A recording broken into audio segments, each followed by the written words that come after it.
Good morning. Sipping on the coffee cup as we kick off another loop on Mornings in the Lab with Keith and Friends. It's Tuesday. Hey, Jimmy, I just dated the show. All right, this is an R-rated experience.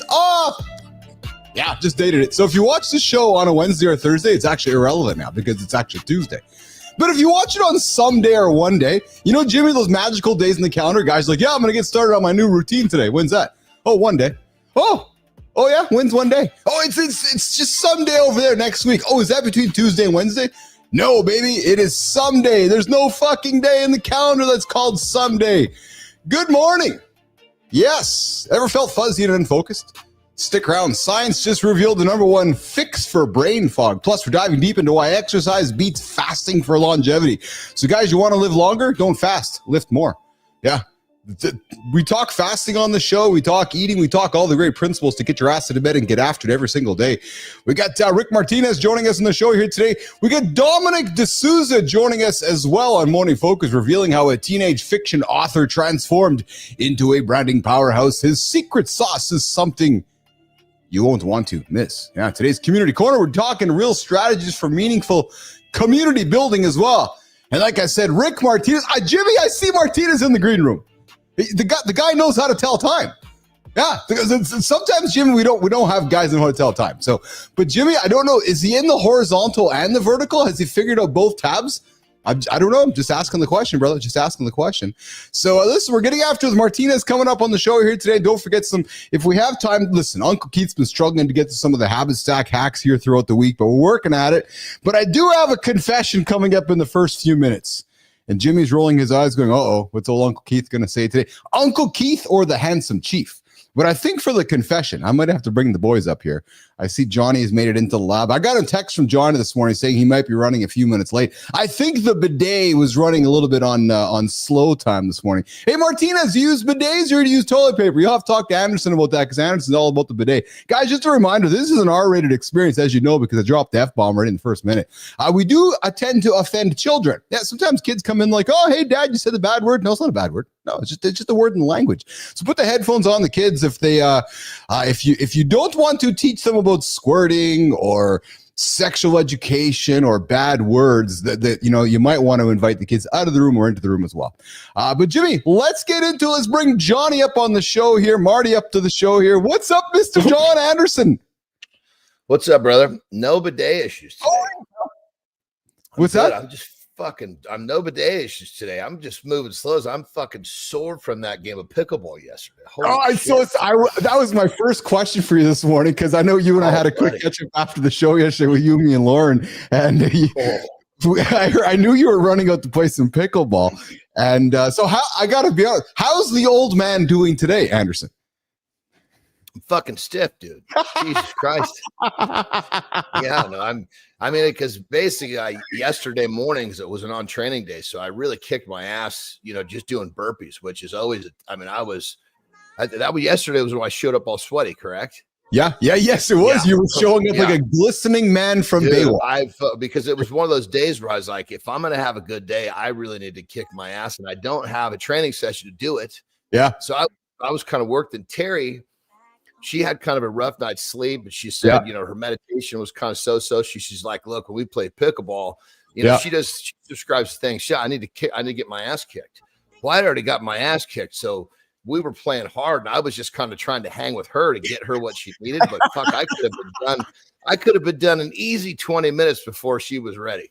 I tell you, man, I was doing my thing this morning in the gym, and I was inspired by your glistening skin yesterday. I was getting after this morning. I was looking at the clock going, okay, well, I got to get my glisten on because I'm going to meet Andersen in the gym here in an hour. And I was inspired by just how glistening and how vital, so much vitality you had in your life yesterday, Johnny.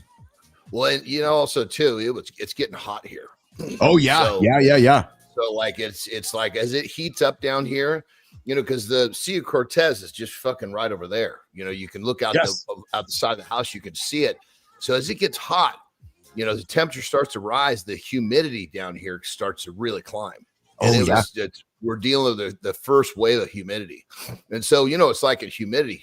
I can walk outside, you know, fucking, you know, just normally and start to sweat, let alone doing fucking burpees. Dude, I remember my first time going to Florida a number of years back, Johnny, and I'm still a Canadian boy. I get off the plane in Florida. I swear I walked like a few steps off the plane in Florida. By the time I could see you shaking your head. Dude, I was a ball. I was soaking wet. I needed a shower by the time I got off the steps.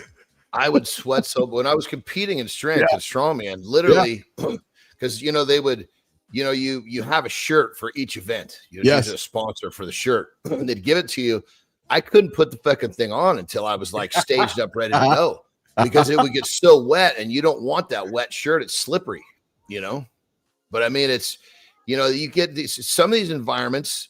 Like you walk out of your hotel room, like we would compete in like the Caribbean areas. You'd walk out of your room, and your glasses would immediately fog over. Yes, absolutely. Crazy. It's totally crazy. Speaking of crazy, so I have a confession to make this morning, and this is the building a business in public, not searching for perfection, but showing everybody progress about building a business. So yesterday we had one of our awesome listeners. Adam Holroyd. Jimmy, let's pull Adam off the screen here, man. Holroyd joined the Mornings in the Lab community yesterday. And Johnny, I didn't even know he had one. So I knew he had one, but I didn't really know he had one. So Adam is now chucking some money into the bank account. He's now a member of the community. He's paying he's part of the Circle of Champions. But it's funny, man, because here's how to... John, many people get so caught up on how to start something. Let me tell you how this all came to light. So we monetized our channel. I'm telling you the truth right now, man. We monetized the channel a couple months ago. I was sitting on the shitter and I got the notification from YouTube that we monetized. I was all excited. So I was like, oh, hey, we monetized. So I got into the app, Johnny, just started moving sliders and moving things. And before you know it, there was a community set up. So I just checked all the default things and then kind of forgot about it. Well, yesterday before the show starts, I get notification that Adam Holroyd's now a paying member of our community. I'm like, oh yeah. You and I had a conversation about something like this. Yeah. I'm like, oh, what does that mean? So Adam, brother, A, I appreciate you. B, thanks for being our inaugural member of the community. And C, what are you getting? I don't know just yet. What is it? What I mean, this tells you how we're, like you say, we're building as we go. Yeah. What does the fucking community cost? I have no fucking clue. So the Circle of Champions is $15 a month. And for that, so here's the funny thing, brother. And here's why I want to make a big deal of this. And here's the point. Too many folks want to start something and then completely overthink it and never do it. Johnny, I literally got the notification from YouTube while I was on the shitter. I opened up my phone. I just went activate, and then forgot all about it. And I was like, okay, when I have to worry about this, I'll cross that bridge when we get there. Well, yesterday I got notification from YouTube that Holroyd's now a member. And I'm like, and then Matthew Roof is like, so now what does he get? I'm like, what do you mean? What does he get? He goes, he's a member. I'm member brother, what? I love this because when it comes down to it, we sit here and have conversations about a lot of cool shit. Yeah. But we have a community that is named Circle of Champions. Yeah. There's so much value that we could give to that group. Oh, 100%. And Adam's just, and his comment right here, which is awesome. He says, LOL, that's all right. Just looking to give back. But you know what, Adam? I'm there's a few things going on here with my statement. A, I'm having some fun with it. B, I'm just showing entrepreneurs out there that too often we overthink things. And guys, it's okay just to do it and figure it on the fly. Because I'm showing you right now, there's, as Johnny talks, there's no such thing as perfection. So I know Adam's pretty reasonable dude. He's like, yeah, I've been hanging out with you guys since day one. I want to be part of the community. I'm certain, Johnny, he's not standing outside of our gym going, what am I getting for this? I know he's not. So, but I'm having a point of this because we're going to have fun with this. And as time goes on, John, we're going to keep building value and giving value to the Adams and everybody else in the world that are going to continue to contribute to the show. So again, I just wanted to make the statement that, guys, don't just wait until the perfect moment. Sit on the shitter and just start something and figure it out. Johnny. Yeah. I mean, when it comes down to it, I've been really keying on kind of these little simple phrases lately I've been putting on my social media. Yeah. Which is basically different variations. The average man waits, elite man moves, Oh yeah. And yeah. It's like, it's when it comes down to it, the guy that sits, if you're the guy that sits there and thinks about taking that step, Well, you think like an average man. If you want to be an average man, perfect. Just not a lot of room for that around here. There's no. Actually, I'm gonna correct you, brother. There's no room around here for that. There's no. You and I had a conversation yesterday. There's just no room for that. Like, so those that are invited to the show show up daily, right? Holroyd is here every single day. And you know who else is as well? Is Lady Drew Boger. Lady Drew, I appreciate you. And Johnny, Lady Drew is very curious. Who won the pickleball game? And so am I, actually. Who won your pickleball game yesterday? Well, you know, I guess if you were talking about will, like who broke whose will, my will was broken. Come on, Andersen. No, I mean, I'm telling you got to remember. So I played pickleball yesterday. The day before, I did a fucking nasty squat power clean workout. So I was I was like walking on broken glass. But Terry and I, we don't really play by the rules per se. What we do is we see how many times we can go back and forth. Because really what we're doing is we're getting a good workout. So we play double bounces. We play the shit if it goes out of bounds. Like I'm always fucking digging to get a ball that's out of bounds, you know, and then I pop it up really high, which gives her time to set up and give it back to me in a place where I can get back to the middle. But we have, you know, fucking 25, 30 exchanges. That's a good workout. Because a normal pickleball deal is the points are quick, and these fucking guys on the other courts, they're not moving much. They're playing doubles, and it's all set up where you can kind of just get up on the kitchen line, which is that front line. You can just kind of sit in one spot and do this. Well, I got no fucking interest in that. No, that's terrible. With your fucking walker? Terrible. With your walker back and forth. I mean, granted, it's pretty kick ass, but there's no real major physical challenge in that. I got you. What's going on, Marty? What's up, man? Can y'all hear me today? Oh yeah, we your audio law is a little different today, but we can still hear you. Not brother. Not that it's bad by any means. It's almost like we're hearing more. Like yesterday when you were typing, dude, it was like, what the fuck is that sound? What's going on? And then we realized you were typing. It's just we hear everything with you right now. It's true. Yeah, it's still like that today. Oh yeah, it appears to be because it's really it's just a different sound. But then hit your keyboard. We'll find out real quick. Oh yeah, there it is. There it is, brother. That's crazy. All right. I bet you what it is, brother. There's little buttons on here. Like mine is set to where it only is catching my voice right here. I can set it up to where it gets everything around the whole thing, but there's different settings. I bet you have the setting where it's catching everything. Marty, it's one of these buttons, man. Trouble if John Anderson's offering tech advice right now, Marty. Yeah, I know. It's one of these buttons, man. Thank you, John. Well, you keep in mind that this is this was told to me. I'm just relaying information. Hey, imagine a guy who's part writer, part therapist, and part Ironman.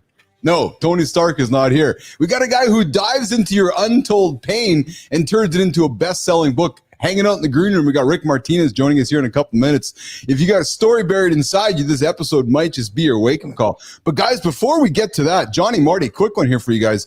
The anti-aging power of heavy lifting, stronger, longer. Go heavy or go home. Sure, it sounds like a classic gym bravado, but what if the cliche actually holds the key to better aging, sharper reflexes, and longer, healthier life? Guys, we talk about it. There's no fucking what if about it. This is the deal. Exactly. And I look for this stuff daily because this is why Keith, John, and Marty get out of bed every single day. Scientists have discovered the often overlooked benefits of lifting heavy weights, especially as we get older. And guys, most advice tells older adults, and who's old around here? I don't know who's old. I think nobody's old around here. But the advice is common. You got to go lighter weights. You got to be safe. You don't want to hurt yourself. No. Training with heavier loads may be the real secret weapon for preserving strength, mobility, and independence as we age. Guys, heavy Can I jump in real quick right there, brother? Please, Johnny. So it's the idea that you don't want to train with heavy weights when you're doing it wrong. Yes. If you're doing it correctly, you're safe. That's the issue. People think that lifting heavier weights is dangerous only because they've never been taught how to do it safely. That's right. That's exactly right. Heavy lifting boosts your 1 rep max, rate of force development, key factors avoiding falls and staying mobile, neural adaptations. We talked about this with AJ last week. It's not just muscles that get stronger. Your brain learns to recruit them more efficiently, leading to better reflexes in time. And guys, benefits include improved bone density, blood sugar control, cardiovascular function, and functional strength. And scientists argue that conservative fitness, Marty, may actually hinder older adults from unlocking the full range of resistance training benefits. Let me jump in one more second right there. Just give a piece of advice. You talk about muscle fiber recruitment. So true. So what is that? And how do we do it? So when you're lifting weights, come down with the weight controlled, whatever the exercise is. Once you get to the bottom, you want to basically explode. Now it needs to be a controlled explosion. But when you basically do that, when you explode, the body's going to recruit more muscle fibers because it knows you want that bar to move quickly. So it's going to go find more muscle fibers to join the party. There you go. And you guys, and just like I was telling, so Johnny Marty Piper, my 15-year-old daughter's dance ended last week. So where is she yesterday, guys? In the gym. She's in the gym getting after it, right? And I said, brother, you know why your kids are fucking doing all this good shit? Because they watch you do it. Thank you, brother. Thank you. But I did say to her, I said, Piper, I don't want you fucking coming over here and telling me you're doing the old, Dad, I'm isolating my triceps or I'm doing the left glute. I'm like, no, fuck that, man. We're doing compound movements. We're doing squats. We're doing deadlifts. We're doing good core shit, Pipes. So Marty, I had her on because you've met Pipe before. I said, Pipes, it's core. It's compound. It's the good heavy stuff. None of this TikTok. I'm doing the tricep stuff. No, Pipes, get the hell out of here. Doing the big stuff, man. I love it, man. All right, let's do the accountability check and then we'll bring in Rick Martinez. Gonna hang out with Rick for a little bit and catch up with the Ghostwriter, the Ironman, and part therapist. Keith, John, and Marty are therapists. We get after it every single day with you guys, offering therapy and apparently offering memberships that we don't know what you get from them. I love you, Holroyd. Adam, we're gonna meet one day, brother, and I'm gonna buy you your first drink, your second drink, your 10th drink of Coke, of course, Coke Zero, because you know what I'm getting at, Holroyd. You know exactly what I'm getting at, and you also know I'm a last name kind of guy. Hey, your habits didn't start with you.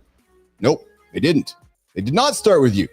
They started with who you spend time with. You heard Johnny. Your kids don't watch what you do. I'm sorry, your kids don't listen to what you do. Your kids watch what you do. Right? So if your kids spend time with you, your kids are probably going to pick up the same habits as you. Right? I didn't realize how much my circle was shaped me until I started waking up early and nobody around me understood why. Actually, the reality was I was waking up, Marty, and there's nobody else awake. I was like, what the fuck? They're all sleeping. They all told me to chill. They all told me to sleep in. They said, Bilous, what are you doing, man? Why are you trying so hard? I was like, what do you mean? Why? I wasn't trying hard. I was getting it right. Because when I spend time with people who get it, like John and Marty every single day, and producer Jimmy and producer Melissa, the ones who get discipline, the ones who eat discipline for breakfast, guys like Matthew Roof who are just living uncommon kindness. The excuses that I had, they just, see ya, gone out the door. The energy that I had leveled right the fuck up. But guys, here's the uncomfortable truth. Proximity is power. Who's around you? Your habits mirror your circle. Energy transfer is good or bad. So I invite you guys to do this today. Ears up, everybody. Ears up, Lady Drew. Write down the 5 people you spend the most time with. And then I want you to ask yourself, do their habits lift you up or pull you sideways? Are they chasing growth or are they coasting? And would you be proud to mirror their habits? That's the kicker. And then flip it. Would they be proud to mirror you? Because growth isn't just what you do. It's who you do it with. And I invite you to do it every single day here at 8 o'clock Eastern time. YouTube, LinkedIn, and X, the only morning show meant to get your ass out of bed, not hit the snooze button. You want to mirror good habits? Come mirror Keith, John, and Marty. Those habits every single day will get you going. I haven't hit the snooze button in years. Why? Because I don't want to be 9 minutes behind the guy who does. That's your accountability check. And this morning, our mornings in the lab with Keith and friends.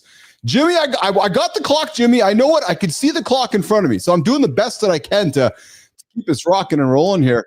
Coming up, today's guest, Rick Martinez. Yes.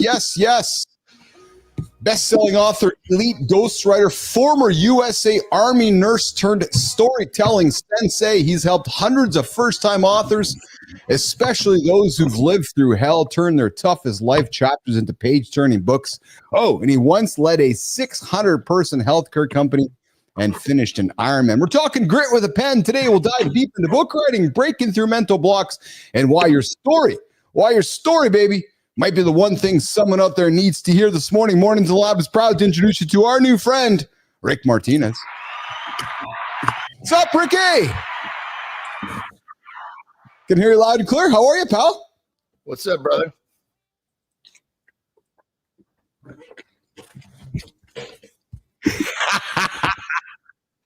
You don't need tequila, brother. You just need a coffee. You need to hang out with Keith and Johnny, and you're going to get some energy seeping through your brains and getting you going. Where are you going to joining? get fucking high on life, my brother. That's it. That's it. Where are you from, brother? Where are you joining us from today? Oh, nice. Okay. Okay. I just talking to somebody outside of San Antonio, and they said, Keith, the lines between San Antonio and Austin are blurring more than ever. Is that true? Like, are those two cities blending pretty quick?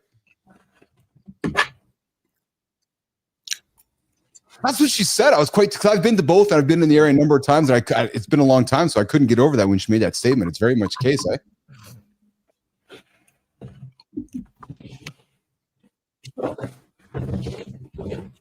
Yeah. There you go. So, Rick, part writer, part therapist, part Ironman. You write books and stuff for a living. But, dude, you've helped countless people turn pain into power on the page through the power of the pen. Rick, what's the first step into digging up a story that still feels buried when you sit down with your folks?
Hey, Rick, can we get you? Rick, I didn't interrupt you. Can you unmute yourself on horizontal? We got you muted on the horizontal there. There you go. Thank you. Keep going. Can you hear me now? Yeah, 100%. Keep going, brother. Yeah. Gotcha.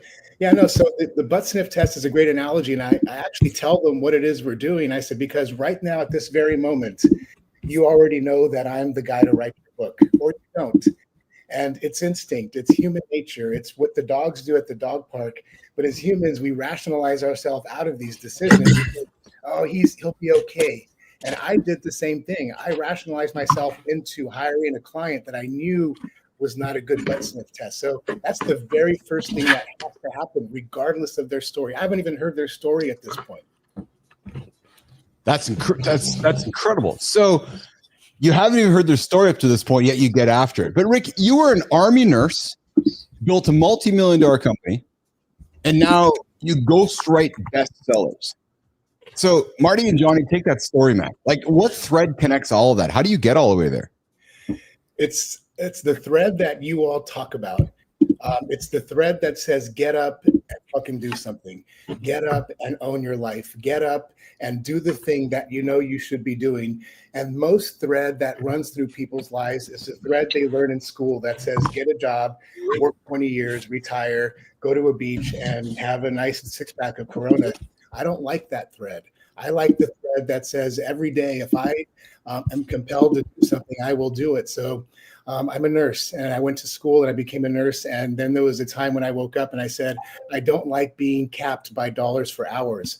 And the thread I started to pull was, I think, and I didn't know then, but I became an entrepreneur where there was no cap.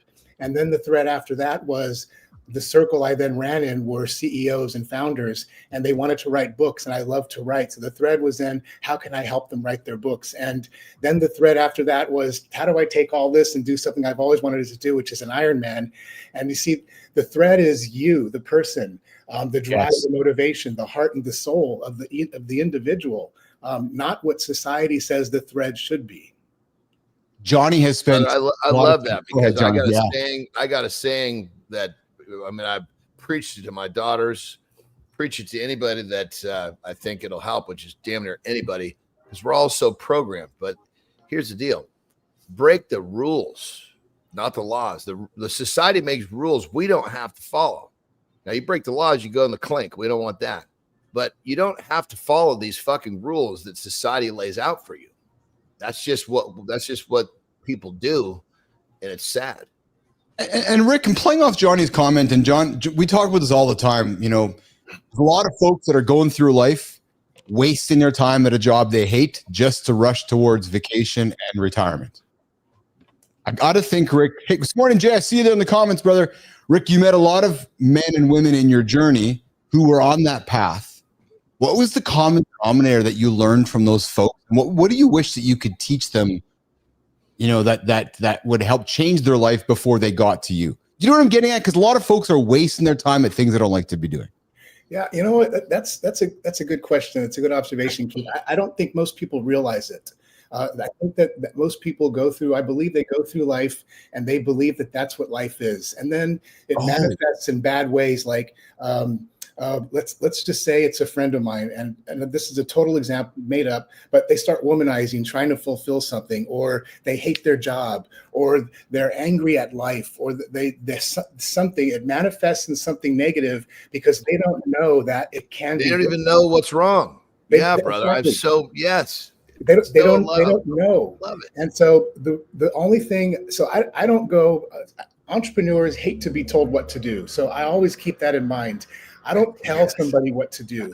I do it. I like to believe I lead by example and practice what I preach. Like, here's a great example. Right now at this moment, it's 7:30 in the morning. I hate mornings. I don't like. Hold on, Johnny, please. You gotta reframe that word, brother. Let me preface. Let me give some rules around that. For the longest time, I got up. Are you gonna justify I can't also? No. Come on, brother. Come on. I'm not that guy, John. I'm not that guy.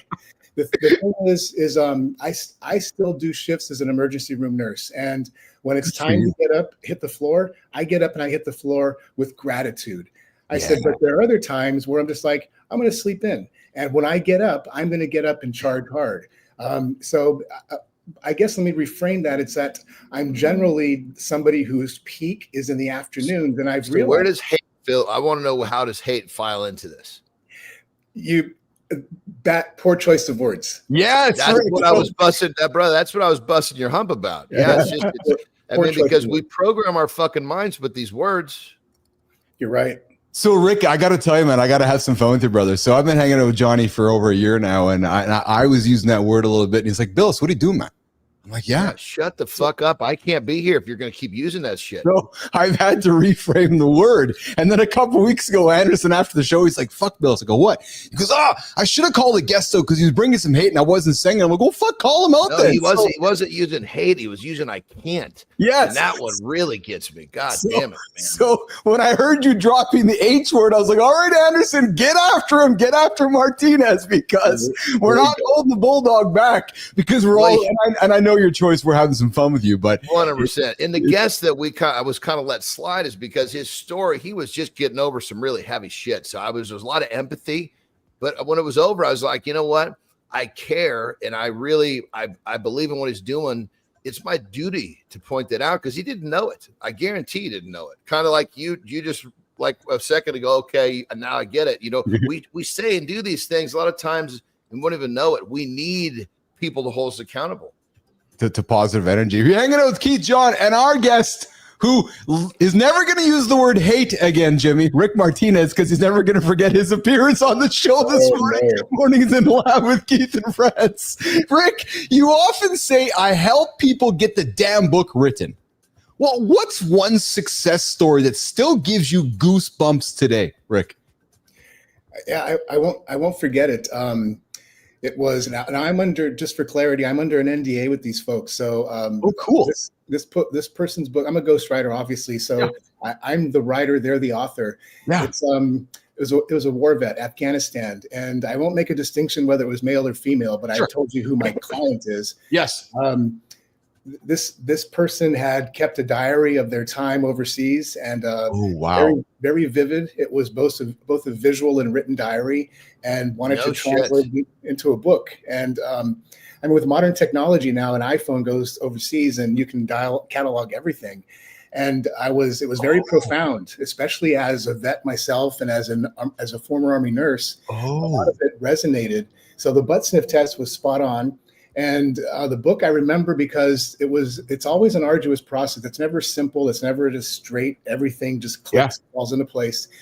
Her book hit bestseller, and it really, it honestly, it blew us both away. And but here's the thing: it wasn't just about the book and the bestseller. That was secondary. The most important part for me, I'll never forget, is she sent a text to me, and she said that it was never about the book. Now that she's been through the process, she said, "I no longer feel like killing myself." And oh my God, wow, it was that. And even then, Keith and John, I realized that the power of a book isn't just simply holding this in your hand. There is power to that. Your story is now in print forever. It was cathartic, and I'm finding that more and more because we all have a story that has burned inside of us, something we've been through, male or female, and there's a catharsis when we let it go and tell it, and even more so when somebody reads it and it impacts them. So it was hers, and it's stuck with me to this day. You know, brother, I love that you say that because when I had my first book done, that same thing. I had a ghostwriter. We just sat and I would talk, and basically we put together all this stuff. And when it came out, it was like I'd told stories to people, but there was always kind of select, so to speak. But when you put it in like that, where anybody can grab it, it was like the final stamp on me, literally becoming good with all of me. And it was really fucking liberating. And it was like, I guess you could say there's a massive healing process to it. Now, granted, I don't want to kill myself scenario like your client, but I think I so agree with you. And it's good for people to hear something like this, that, to truly just air your stuff out and be okay with it. It really changes your life. Yeah. So Rick, I was just going to say that story changes her life. And I think what I'm learning here this morning from you, Rick, is in segues to my next question. Good morning, Jason Brophy. What's shaking, brother? Good to have you here this well. We're hanging out with Rick Martinez, ghostwriter, Ironman, part-time therapist. And we're going to lean into, the world of AI right now, Rick. And, I myself have been leaning into the value of a ghostwriter when AI can essentially, quote unquote, do it all for you. But the last 5 minutes, you've convinced me why I still need a ghostwriter, because of what you just shared with me, the story of your client in Afghanistan, whether it was a female or a male, read between the lines in that. But that in itself convinced me the power of a human ghostwriter. Honest to God, just in the last 5 minutes, and I think that, because it was as moving for you as it was for that other human being, wasn't it? 100%. Yeah. I bonded with my writer massively. Yeah. So then, Rick, tell Johnny and I and our audience right now listening, where do you as a writer, as a ghostwriter, how do you use AI, and where do you draw the line, and where do you see it working into your workflow today and into the future with future clients and future authors and so forth, Rick? That's a beautiful question because it can't be ignored. I mean, regardless, and I'm by no means an AI expert at all. But I do know, based on my experience, and just like when you guys start your show, there are certain things that have to fall into place, and they're usually technical, they're routine, they're maybe part of a manual. That's with everything. That's even with nursing. There are things that are routine, and yes, it requires the human touch. Like right now, with writing and ghostwriting, it's the same thing. There are certain processes that it's the same thing over and over. So the question I started asking myself, is there a way for me to train my robot, if you will, to automate these? And sometimes those are taking a story and help me create an outline. It's not thinking for me. It's allowing me to think deeper and handling some of the heavy lifting processes. So how do I incorporate it? I incorporated it in the fact that I used to outsource some things to like Fiverr or Upwork because they were the small things, the ankle biter things that had to get done, but I needed to work on the big things. And now AI, unfortunately, has replaced some of those subs I used to use because it does it faster. Generally, it's a heck of a lot cheaper. I mean, you can get ChatGPT or whatever you want to use for $20 a month. it's the long story short is it's taken a lot of these automated processes that I had to do as a writer to make the book come to life, and allowed me to become a true storyteller. To use your words, Keith, a true therapist and be a deeper listener. It's allowed me to focus on my strengths and taken away some of the things that were my weaknesses. And it's incredible. And again, it cannot be ignored in any facet. Yeah. Well, I want to jump in on that too. Like obviously when I did mine, it was long before AI. So there was no tools like this. But I guess when I was sitting there and having conversations and we're kind of laying all the information on the table, there was parts where I became very emotional, and that other human on the other side of the table recognized that and realized, okay, this is something that this is a different moment in the book. And, is AI gonna really understand that? I to my experience, I don't think so. But I mean, I use AI for very, very black and white, things to save me time, just like you're talking about, brother. Well, Johnny, you bring up a good point because I relate this back to even to Rick here. So, Rick, you describe yourself as part therapist, part mirror, but John's telling his story as he's writing his book, and I'm sure you've had clients sitting in front of you telling their story, where as they're telling your story, and as John was telling his story to his ghostwriter, there's surprises coming out, and you're like, oh, and you're listening and you're leaning in.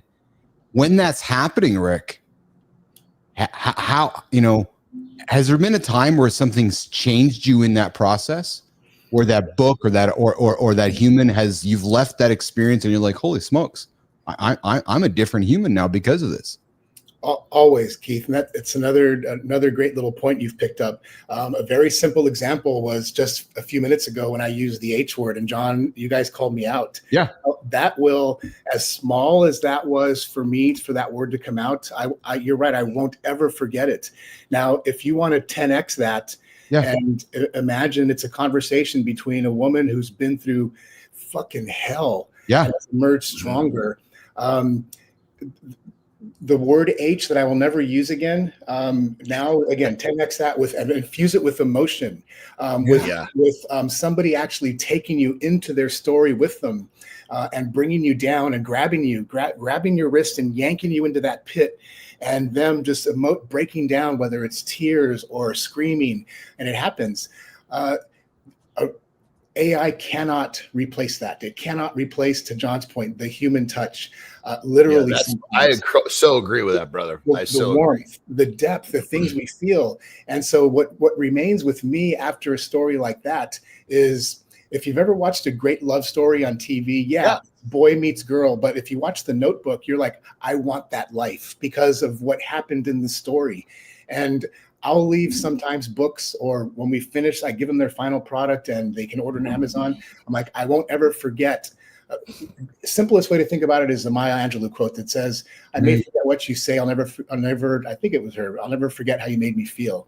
The best books I've written, in fact, they've all, in my opinion, been my best works. I feel like that. And even after we're done, and they've written the final check, and we've published the final page, and it's all done, and there's a bow on her project, I won't ever forget the time she yanked me down into that pit with her. And that serves me for the next client, because I may not have lived it, but damn did I experience it. And it's awesome. Powerful. That's awesome. Rick, you said something. One more thing I was just going to say on the whole, there's interesting conversation about AI and emotion. When I think about using AI, what I want, I guess the thought that I have to myself, which kind of fits in this conversation, is I don't want it to dehumanize me. I don't want it to take me as a human away, because as you lean on it too much, it just becomes, just this drone, version of who you are without the emotion, without the human element. And, I think of what we're talking about with ghostwriting, you get too much of that in there, the emotion's not ever going to come through, because it needs to go from one human to the next to the paper. Yeah. Rick, the idea of ghostwriting fascinates me on many levels. One of the ways that it fascinates me is how, as a ghostwriter, you absolutely have to put all ego aside, because your name is never in lights. Your name is never on the board. Your name is never on the front of the cover. Commiserate with me a little bit. Bullshit with me a little bit. There must be some massive books out there that have been written that have nothing to do with the person whose name is actually on the front of it and just covered up by NDAs. Like, there's some people living in the world right now, living a wonderful life that nobody has any idea that Rick Martinez wrote that famous person's book. Does that happen more often than we even think, Rick? It does. There are books out there that, there are some very prolific ghostwriters who's just to get in their door, you're looking at high six figures, and you'll never know who they are unless you know who they are. And books you'll see at I was going to say Starbucks, Barnes and Noble. Yeah. And a lot of times, honestly, when we, and again, this is just a blanket statement. When we see those big books that are front shelf written by some singer or actress or actor, I can almost guarantee you they're not the writer. It's usually a very well-versed and highly trained ghostwriter. And that's the business, and that's okay. But you're right, Keith. It's in the beginning, for me at least, and I'm a Hispanic guy who started a company many years ago, and I was CEO, and the company was acquired. So I've been through a liquidity event. I don't like to be second fiddle. That's just my nature. And I learned, though, as an entrepreneur and through the course of life and bumps, that sometimes it's okay to be the Wozniak to the Jobs. Yes. You know what I mean? It's okay, because a lot of times the second or third, we all know who Zuckerberg is. We forget the other billionaires at Facebook. And that's a broad example, but I thought about that's very true, though. Very true, brother. When you say that, I 100% was a victim to that. You think of his name, but you don't think of the hundreds of other ones that are like crazy successful. Yeah. Rick, how does one find so again, play with me for a quick second here. I'm looking for a ghostwriter. How do I know that I want to? I always love it when he says, play with me. I know. Isn't that the best, dude? Play with me. So those are always for sound bites, Andersen. So Rick, play with me. If I'm looking for a ghostwriter, what am I looking for?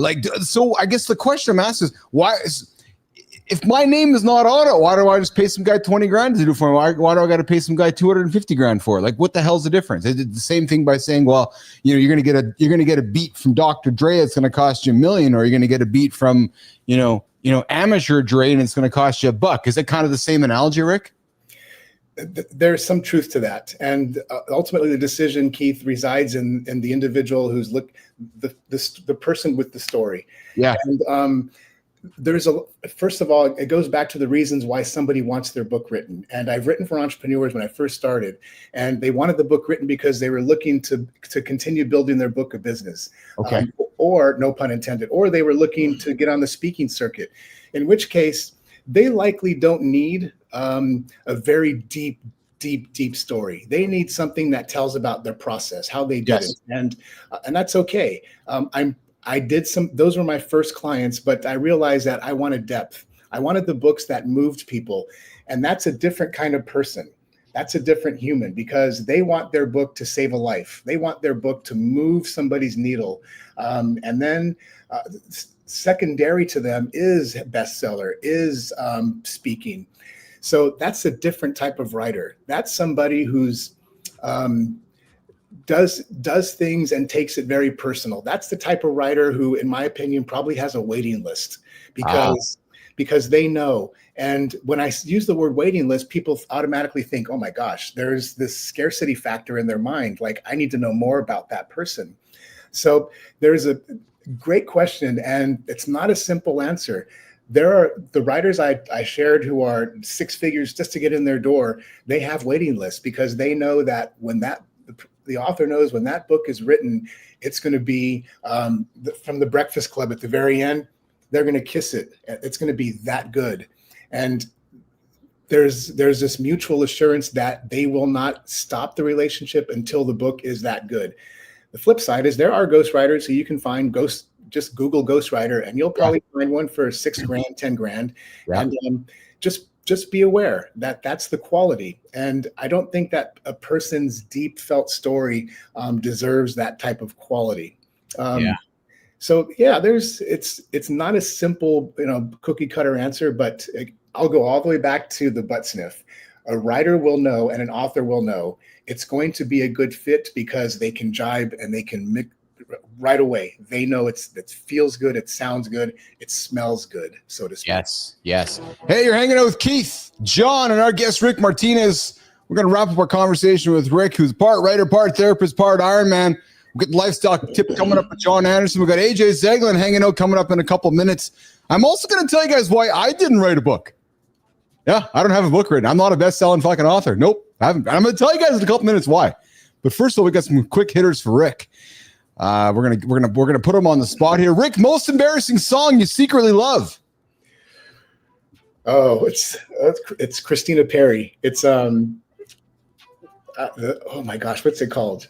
I've died 1,000 times, something like that. You know what I'm talking about? There you go. First thing you do if dropped in a bookstore with $500. Oh my gosh. I $500. First thing I do, I go straight to the magazine section. Oh, that's a hell of a question. I was even going, holy shit, what do I do? Yeah, the magazine section. What do you buy in the magazines, Rick? We're the same age. Are you looking? So I drive a Porsche. I've had Porsches all my life, and I go straight to see. Nice. What do you got, brother? I got a couple too. What do you drive? I have a 911. It's a Carrera. Nicely done. Nice. That's my wife's dream car. She's got one of those. Yeah. We got that one, and then a Panamera GTS. There you go. Yeah. Be careful with your next answer, Martinez. Tequila or training? What wins on a Friday night? You got Andersen looking at you, Rick. You better answer correctly. I know what the right answer is, and I know what my answer is. Love the honesty, brother. Love the honesty. Johnny, I'm doing tequila, then I'm going training. Most underrated skill in ghostwriting? Listening. The ability to be able to listen between the lines. Oh, I like that. Yes, that's a wonderful skill. What's worst piece of advice you've ever heard? Follow your passion. You'll never work a day in your life. Oh, that's a good one. Nickname you secretly wish people would call you? Uncle Keith? I know the nickname my wife gives me. I don't want to say that. If people called me that, there'd be a lot of questions tonight in bed. So I would probably just say Ricky. Yeah, Ricky is a name it's an endearing name for me. I love it. And then Rick, if your life story had a chapter called The Turning Point, what moment would it describe and what would you title it? The moment I would describe was being dunked in about 40-degree water and held there for a few seconds and emerging a new man. And I'd probably title it because this literally happened is I don't off the cuff, it's hard, but the pastor who baptized me that day is in Forbes magazine today. True story. And I don't know. I literally have the Forbes magazine and I opened it up and like, holy shit, that's the guy who baptized me. And that would be the moment, my baptism in 2014. And it would be some quirky title about how my pastor's on Forbes and frozen water, something like that. Wow. Johnny, I feel like we just scratched the surface with this dude. Like, I just feel like we've just scratched the surface with Rick Martinez here. Like, just some of the things you're dropping here. I'm like, geez, this guy's a lot of fun conversation. For guys got a lot more. And that's what it comes down to, man. You know, those conversations. Yeah. I mean, at this conversation, I'm betting could go 1,000 different directions. Yeah, 100%. Keeping it on one track, but yeah, for sure. Yeah. So we're going to do lifestyle tip over here, but before we let Rick go, Rick, I'm going to tell you why I haven't written a book. Here's why I haven't written a book, brother. Because in my opinion, everybody wants to and has written a book, and everybody's a best-selling author. But you know what, Rick Martinez? Nobody is a daily morning show host. So Keith and John and Marty have started something and nobody else does. Everybody writes books. So instead, my book is being written every single day, every morning, 8 o'clock Eastern time, doing this show. That's my book. So instead of choosing what everybody else does, which is write a book, I've chosen to do something nobody else does, which is start a morning conversation to help people get their ass out of bed and get after it every single day. Rick Martinez, that's my book. Love there it. You go. Rick, how can folks find you? How can folks connect with you? And how can folks hire you as their next ghostwriter? Easiest way, 2 words, Writing Outlaw. It's literally the word writing and the word outlaw.com. And all it is a link to my newsletter, and I write it every day. And they're either going to connect with me because they like what they hear, or they're going to unsubscribe and go off into the wind. That's okay. So writingoutlaw.com. And that's the simplest way to learn more about what I do, who I am, but more really how I serve humanity. Writingoutlaw.com with Rick Martinez. Rick, I'm looking forward to grabbing coffee. I think we're on the calendar for tomorrow. Dude, I appreciate your time today. I've had a lot of fun with you. Marty is back in. Marty's been doing tech behind the scenes here. Marty? Am I good?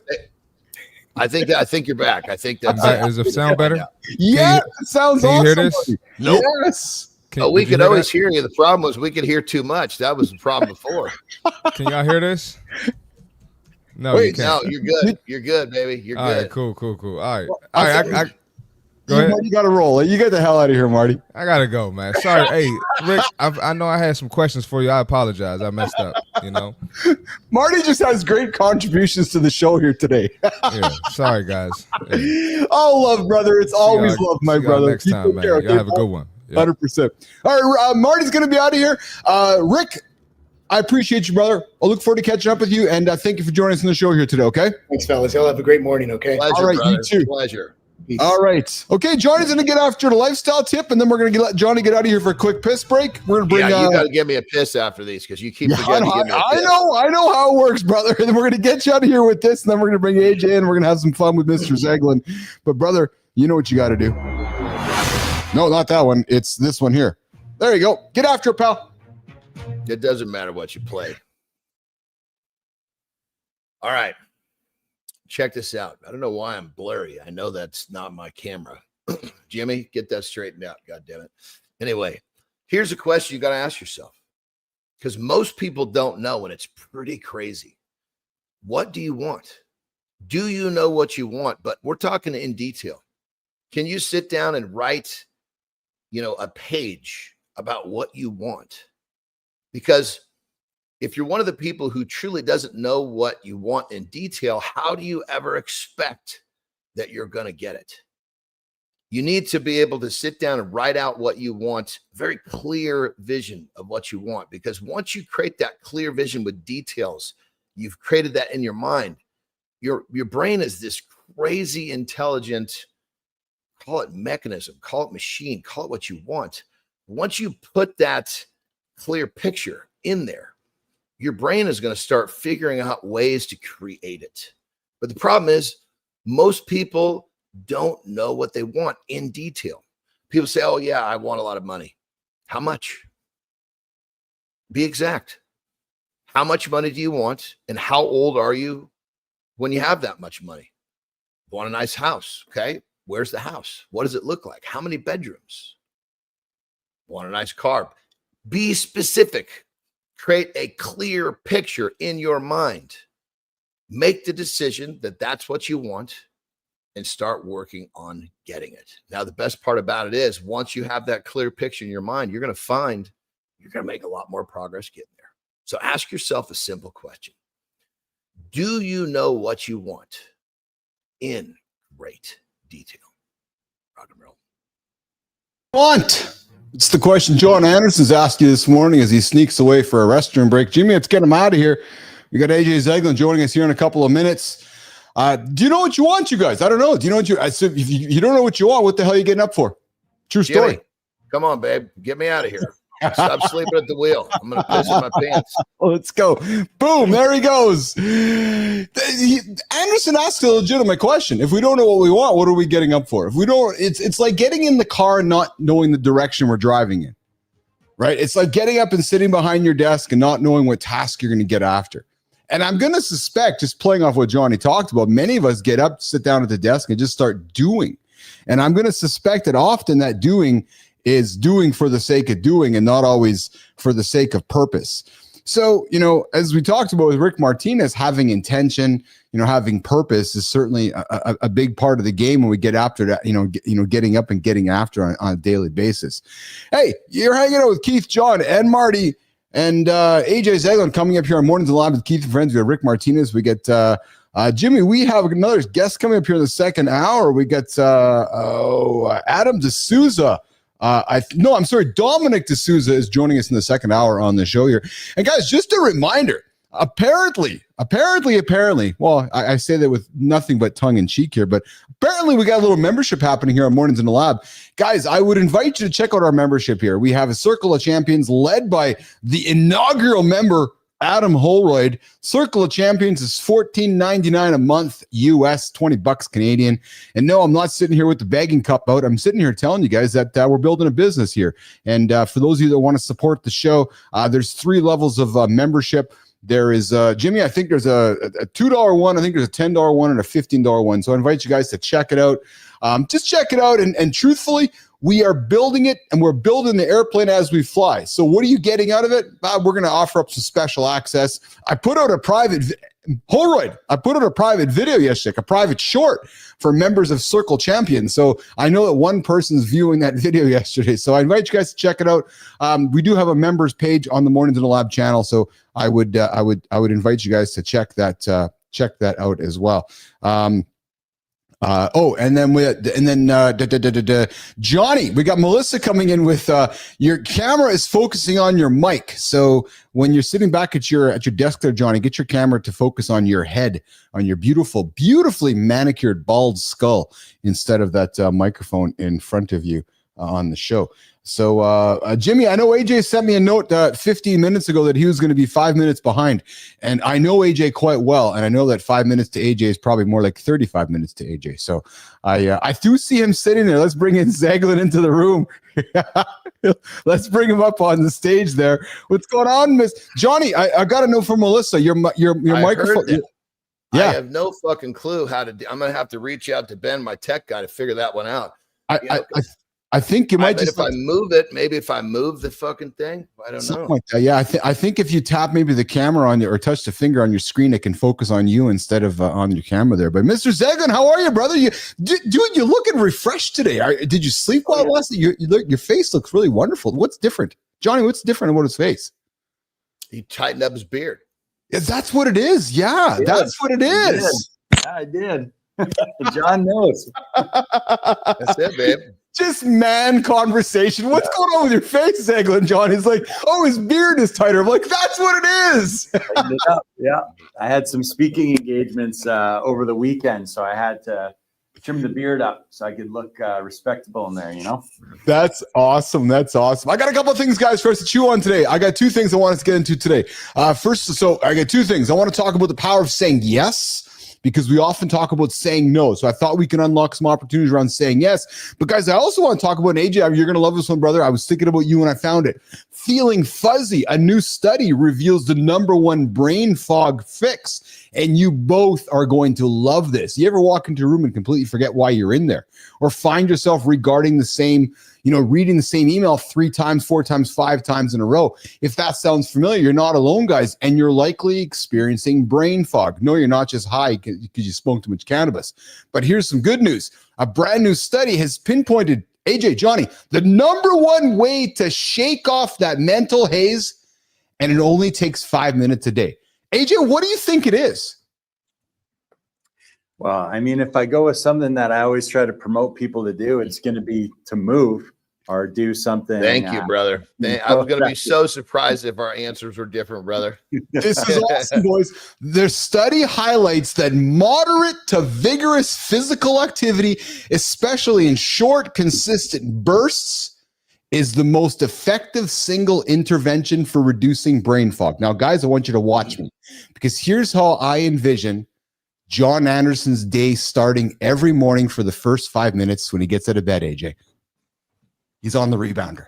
He's just jumping up and down like this, and his brain's clearing out, brain's clearing out. The and first 5 minutes, I got to take a dump first. That doesn't work. A dump's got to come out before I get on that thing. But here's the thing.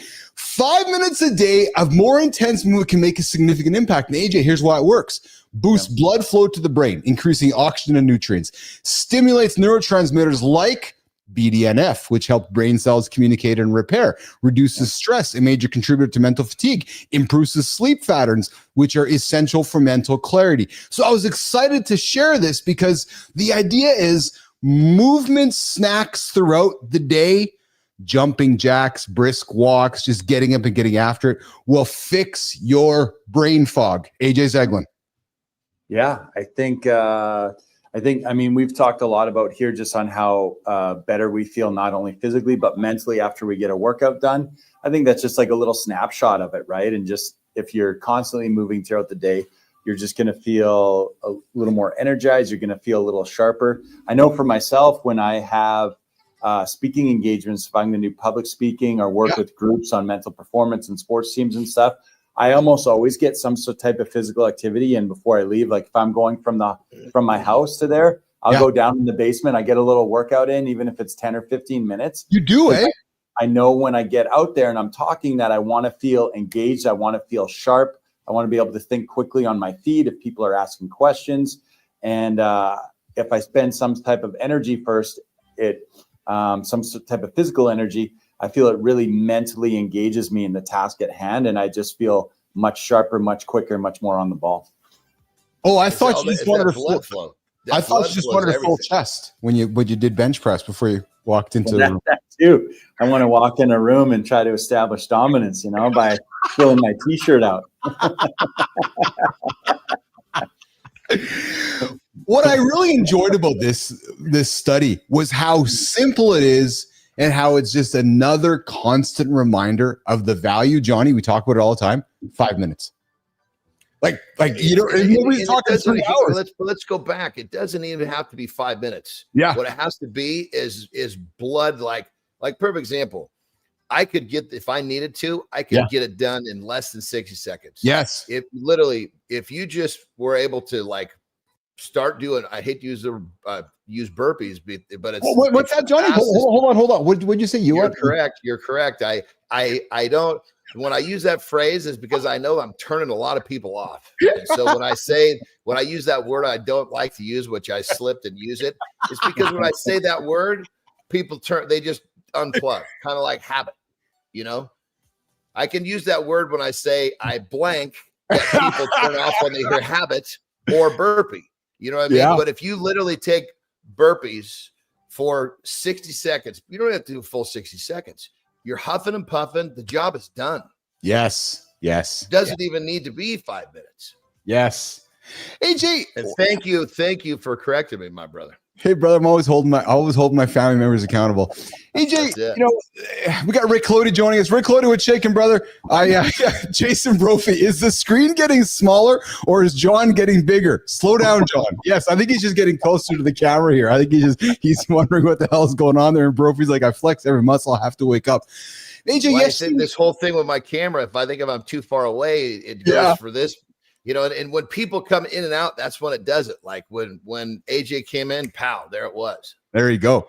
Hey, AJ, when business leaders that are tuning into the show, listening to it after, what would you say to a leader right now, which is listening to it? How could you encourage somebody to add or include little breaks without disrupting productivity? I know it's such a cliche, simple question, but I'm asking it for awareness because that's often just like I say, hey, when you're parking your car today, go park far away and walk further or take the stairs instead of the escalator. How would you give somebody in business today just something to think about, which is, hey, maybe give your team a 5-minute break to do this or a 3-minute break to do that? What would you say to that, AJ? Yeah, I would say a key piece is for them to do it themselves. Oh, right? Because we've talked about this lots. People are more likely to follow, right? To do what they see you doing instead of do what you say that to do what you're doing instead of what you say, right? So if you're a leader and you're sitting there and you're telling your team, hey, you got to take 5 minutes, but you never do. Every time they come by your office, you're just at your chair and behind your desk, behind your pile of papers, just working away. Then they're going to be like, oh no, this is the standard that's been set. Like, I know this guy said it's important for me to get up and move, but every time I walk in his office, he's just like going hard for 10 hours a day behind this stack of papers and we never see him. Then people are going to be, internally thinking like, well, that's the standard. That's what I got to match. That's what I got to do. Right. Hey, and Jim, so when you and I are we working, talk about this with kids, but this goes with pretty much any leadership scenario. Yes. Yes. Well, Johnny, when AJ and I were working together at ICUC, I had asked AJ to join the team, and AJ led a program called Making Lives Healthier, which the whole purpose there, Johnny, was encouraging folks remotely to get up and get after on a daily basis. Like AJ, how often will we have walking meetings or moving meetings, right? So I throw that out there, guys. So if you're having a meeting with your team today, like even if it's walking around the boardroom, and I'm serious, just walk around the boardroom, like walk around the boardroom in a circle, right? And just walk, because it's better than sitting. And it's better than sitting and walking to the back of the room and eating all those high fucking carbohydrate sugar treats that you guys are ordering at your conference. The croissants, the donuts, the muffins. No, get up and go for a walk. Well, and the flip side, we're talking about blood flow. Yeah. The flip side is we can go the other way. Like yesterday, I actually had, and I promote my team. Like in many cases, I'll be talking to a team member in the afternoon, and I can just tell they're not on. I'm like, dude, unplug, go lay down for 30 minutes, come back stronger. Yesterday, I was in the same position. I had some stuff to do. I was like, Jesus Christ, I'm not doing a good job at this. And I realized it's because I was so fatigued and I was so tired from that fucking pickleball game that whooped my ass. I went and took a second nap. And it was actually, it was a little bit longer. I just let myself fall asleep. But when I got up, it was almost 45 minutes. When I got up, man, I was sharp. I woke up easy, and I had a massively last chunk of my day that was productive, just razor sharp. And it did not inhibit me from falling asleep. So there's, really what it comes down to, we're talking about different tools to operate at the highest level. Blood flow is one of them for sure. But then the flip side is sometimes you got to unplug and let your brain kind of, I guess you'd say, it does a little bit of healing in a very short period of time, refocusing, recalibrating. And that it's just as helpful as the blood flow. Very true. You're hanging out with Keith, John, and AJ Zeglen here on Mornings and Live with Keith and Friends. We've got Dominic DeSouza waiting in the green room. I come up in a number of minutes. He's the founder of Saga brand, dedicated to building personal brands for busy founders and hosting a writing community for fiction authors. He's a fiction author himself, self-published at age 13, and leverages 20 plus years of marketing, design, and narrative expertise. Dominic emphasizes that impactful branding, storytelling. He's coming up in a couple minutes. We're going to get into a great conversation with Dominic DeSouza in a couple minutes. But right now we're hanging out with AJ and John. And we're talking about getting moving and getting up and getting after, and getting 5 minutes in just to get the blood flow going to reduce brain fog. The other thing I want to talk about with you, AJ, this morning is the power of saying yes. We often, and Johnny has taught me a lot, and we've talked often about saying no, right? Because too often we're always saying yes to so many things, which, before you know it, you have a list of I got to do, nothing's getting done. So what we like to teach ourselves is, saying no more often. But the fine line and the balance I want to get into with you guys here today, and John and AJ, is when we say no too often, sometimes we miss opportunities right in front of us. So what I want to invite our audience and what I want to invite into the conversation for the next couple of minutes, guys, is this idea of leaning into when we say yes, why we say yes, and how it can lead, Johnny, looking at you, brother, to a more fulfilled life. And we kind of talked a little bit with Rick Martinez, the guys that are getting up and working a shitty job and because they're just trying to race to retirement. But John, lean into this idea of how saying yes to certain things can very much lead to a more fulfilled life. John, starting with you. Well, I think going back to what I say, break the rules, not the laws. Right? Yeah. So I think what you got to start to think about is when you're following the rules, you're saying yes to society's programming. What you need to say yes to is you. Bingo. Say yes to what you want. Bingo. Say yes to your passion. Say yes to what makes you happy. See, everybody's got this idea that, oh my God, if I serve myself first, it's really selfish. No, it's not selfish, because you're going to be happier. You're going to be better. You level up. You're going to take better care of the ones you love. Now, I'm not talking about, completely ransacking your life, saying yes to your passion. I'm talking about making some fucking sacrifices. I'm not talking about missing the Little League game. Not talking about, not helping with homework because you got to go to the gym. Get your lazy ass up an hour before anybody needs you and invest that time on you and say yes to what you want. Pretty soon, that yes will be bigger than all the shit you don't want to do. and off you go. Then you can say no to the shit you don't want to do and yes to the shit you do want to do. But you got to have the fucking nuts to actually make a decision and start doing it. I was hoping you were going to lean into that. And AJ, I'm coming to you next. I was hoping you were going to lean into that idea, Johnny, of choosing what works for you, not what others.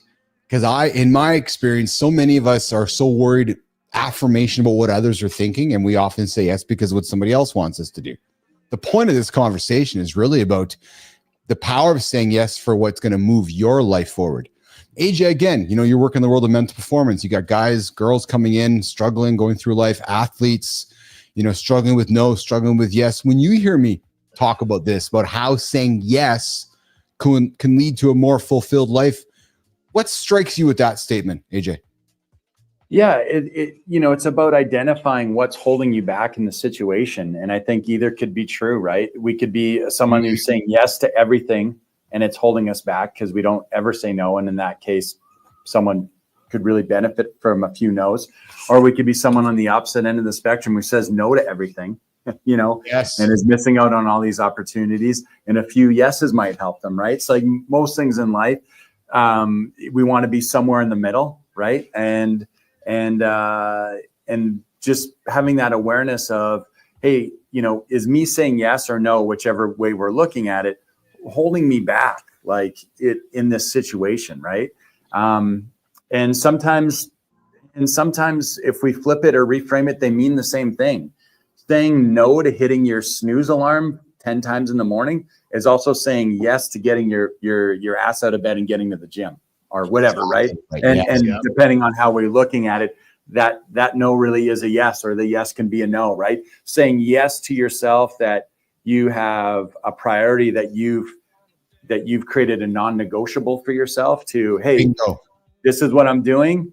That is also in the same context saying no to cutting out a bunch of shitty stuff from your life, Yes. So depending how we're looking at it, they're very much, they're like two sides of the coin, right? And they're if it's something that's positive and moving you forward, then that's what we want to go for. But, right? I think the courage in this discussion, guys, Johnny leans into leans into a theme that is the underlying theme of this show, is helping guys get up, get after it, make good decisions, make healthy choices, but also avoid maybe situations that they've been kind of going after for a long time. I'm stuck in a bad job, or I'm getting up in my 40s going, okay, I need to do something new, or I'm stuck. And here's the thing, real quick. People that are in that situation, first thing you got to realize is you have fucking allowed that to happen. That's my point, Johnny, right? Which is you've allowed this shit. Yes. It's time to realize maybe you didn't realize you had a choice when you made the choice. The choice is made for you. I told my kids it was cryptic. They didn't understand it. I said, look, you got to choose your life. Otherwise, life is going to choose you. And if life chooses you, you're not going to like it. Yes. And to me, that was really kind of the big point of this conversation today around this idea of yes is, again, reminding all of our brothers in their 40s and 50s that are waking up today going, I've been kind of saying yes for everybody else my whole fucking life. I've been saying yes to my boss. I've been saying yes to my kids. I've been saying yes to my wife. And I'm looking in the mirror right now, Johnny, and I'm feeling like a fat piece of shit because I'm no longer who I am. So what I'm saying to that man is that, okay, then, what's going to fulfill you? What are the values that are important to you? Start saying no to a bunch of bullshit and start saying yes to yourself, and start saying yes to what you really want, AJ. And I think John hit the nail on the head there too, where I think the fear for a lot of men, this is a show we talk a lot about men's mental health, right? So let's just identify when we're looking at men that you are saying yes to a lot of those things because you also have an understanding and you were raised and you have a sense of responsibility in society and in your place in your family where it would be quite common, right? To be like, well, I have to be this and this and this and this and all these things, right? So I'm saying yes to all these things at work. I'm saying yes to these things in my personal life. I'm saying yes to all these different things. But if we're saying yes to all those things, but we're only 50% of the man that we can be, right? Then we're not bringing as much to the table as we could. And we can still prioritize doing things for ourselves. We can go to the gym. We could take care of ourselves. Yes. We could show ourselves compassion. We could support the other men in our lives to be great as well. And now when you say yes to these things, to these obligations you have in your personal and professional life, but now it's like you're 10 times the man that you were before. You know what I mean? You have so much more to give. Like, you give it at such a higher level. And I think that the misconception out there is if you take any time for yourself, then you're going to be taking away from other obligations that you have. John was like, hey, this doesn't mean that you're not helping with homework or you're missing little league game because you're whatever. And I think that's the common misconception out there, right? Exactly. I say yes to myself and I take time for myself. I'm going to selfishly take time away from the other obligations that I have of being a man.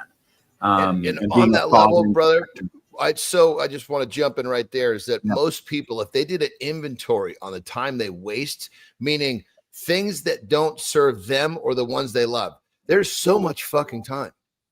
Yes. You know? Yes. Are you watching? Are you fucking scrolling? Are you watching television? That's, you know, I get it if you're watching a movie with your family. That's not what I'm talking about. I'm talking about the dumb shit stuff that you invest your time in that doesn't help you be a better you. That's the time you find. That's the time you invest. And when you get better, you got more energy. You're healthier. You're going to end up making more money. You level up, your whole fucking life levels up. And it all starts with you. Coming up, Dominic DeSouza, we're talking yes and no, guys. Some comments from the community. Matthew Roof coming in with saying yes when someone asks for help is kind and can open doors to unknown opportunity. Rick Clody coming in with saying no is sometimes saying yes to that bigger inner motivation and desire we have. Saying yes is taking action, not perfect action, just action is gold. And as men, we must fill our cup first.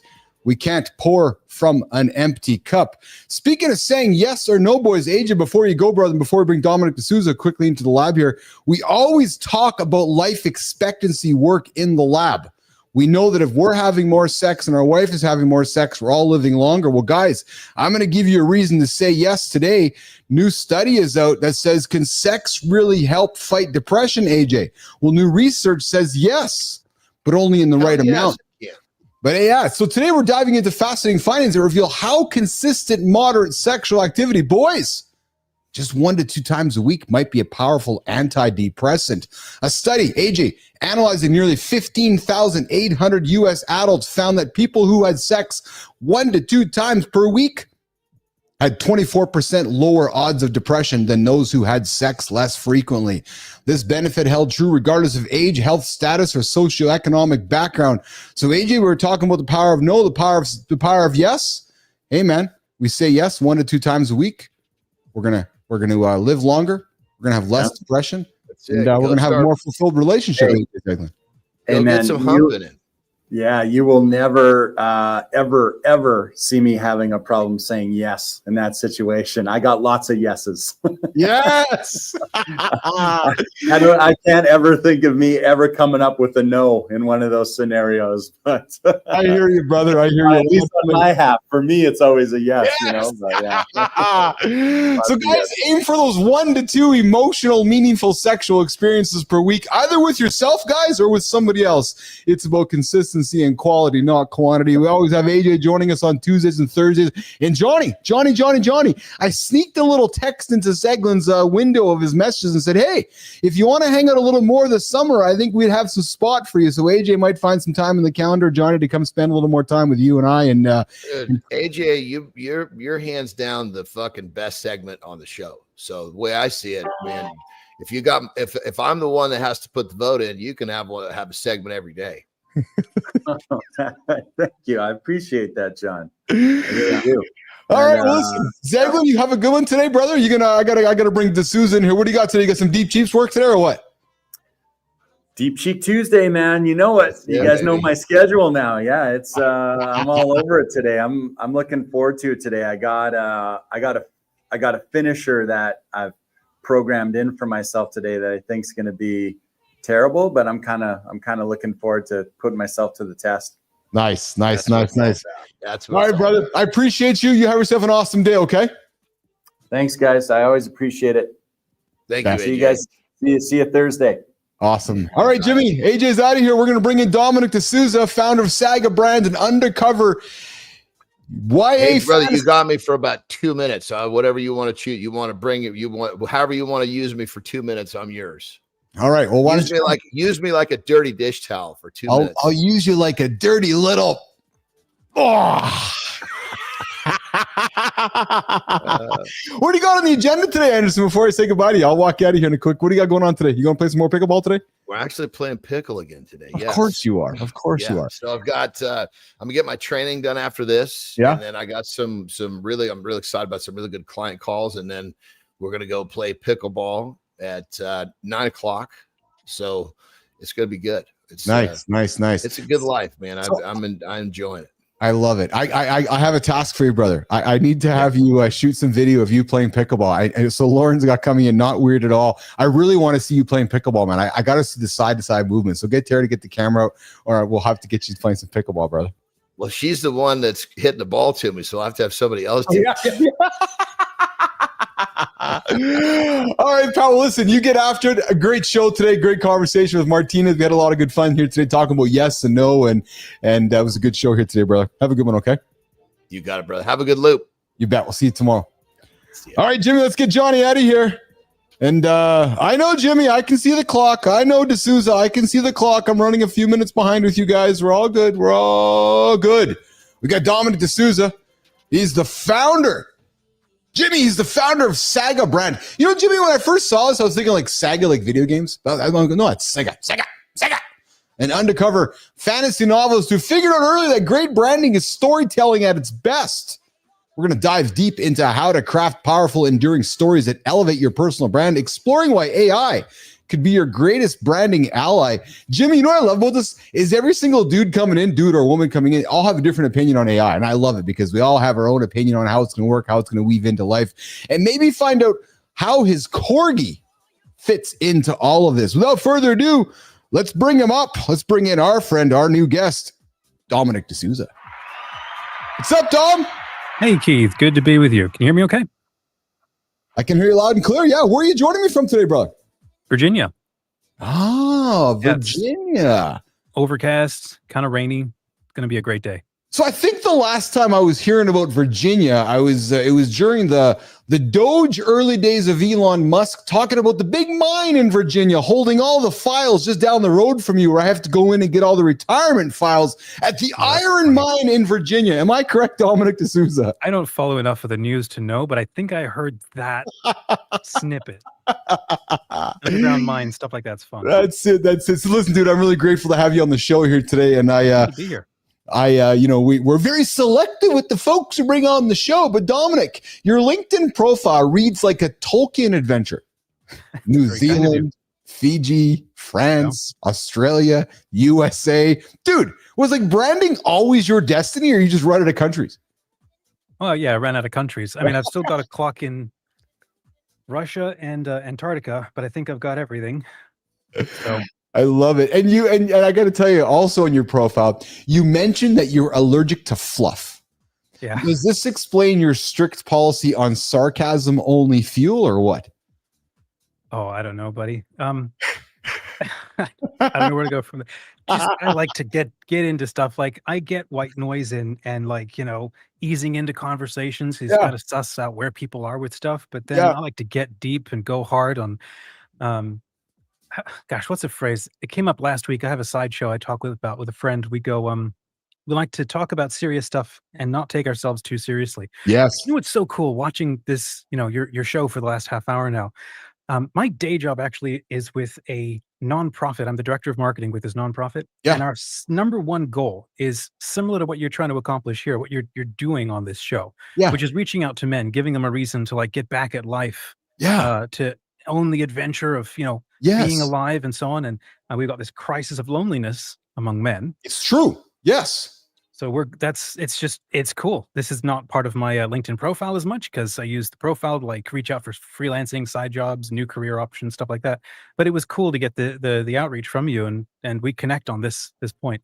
Absolutely. Well, I'm telling you, man, like, I know we're going to grab some coffee, ideally here sooner than later after the show, but you're not here by accident. I love your content, love what you stand for, love the message you're putting out there. And let's get into that.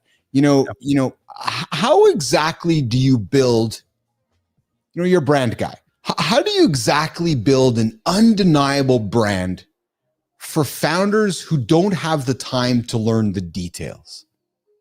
Gosh, what a great question.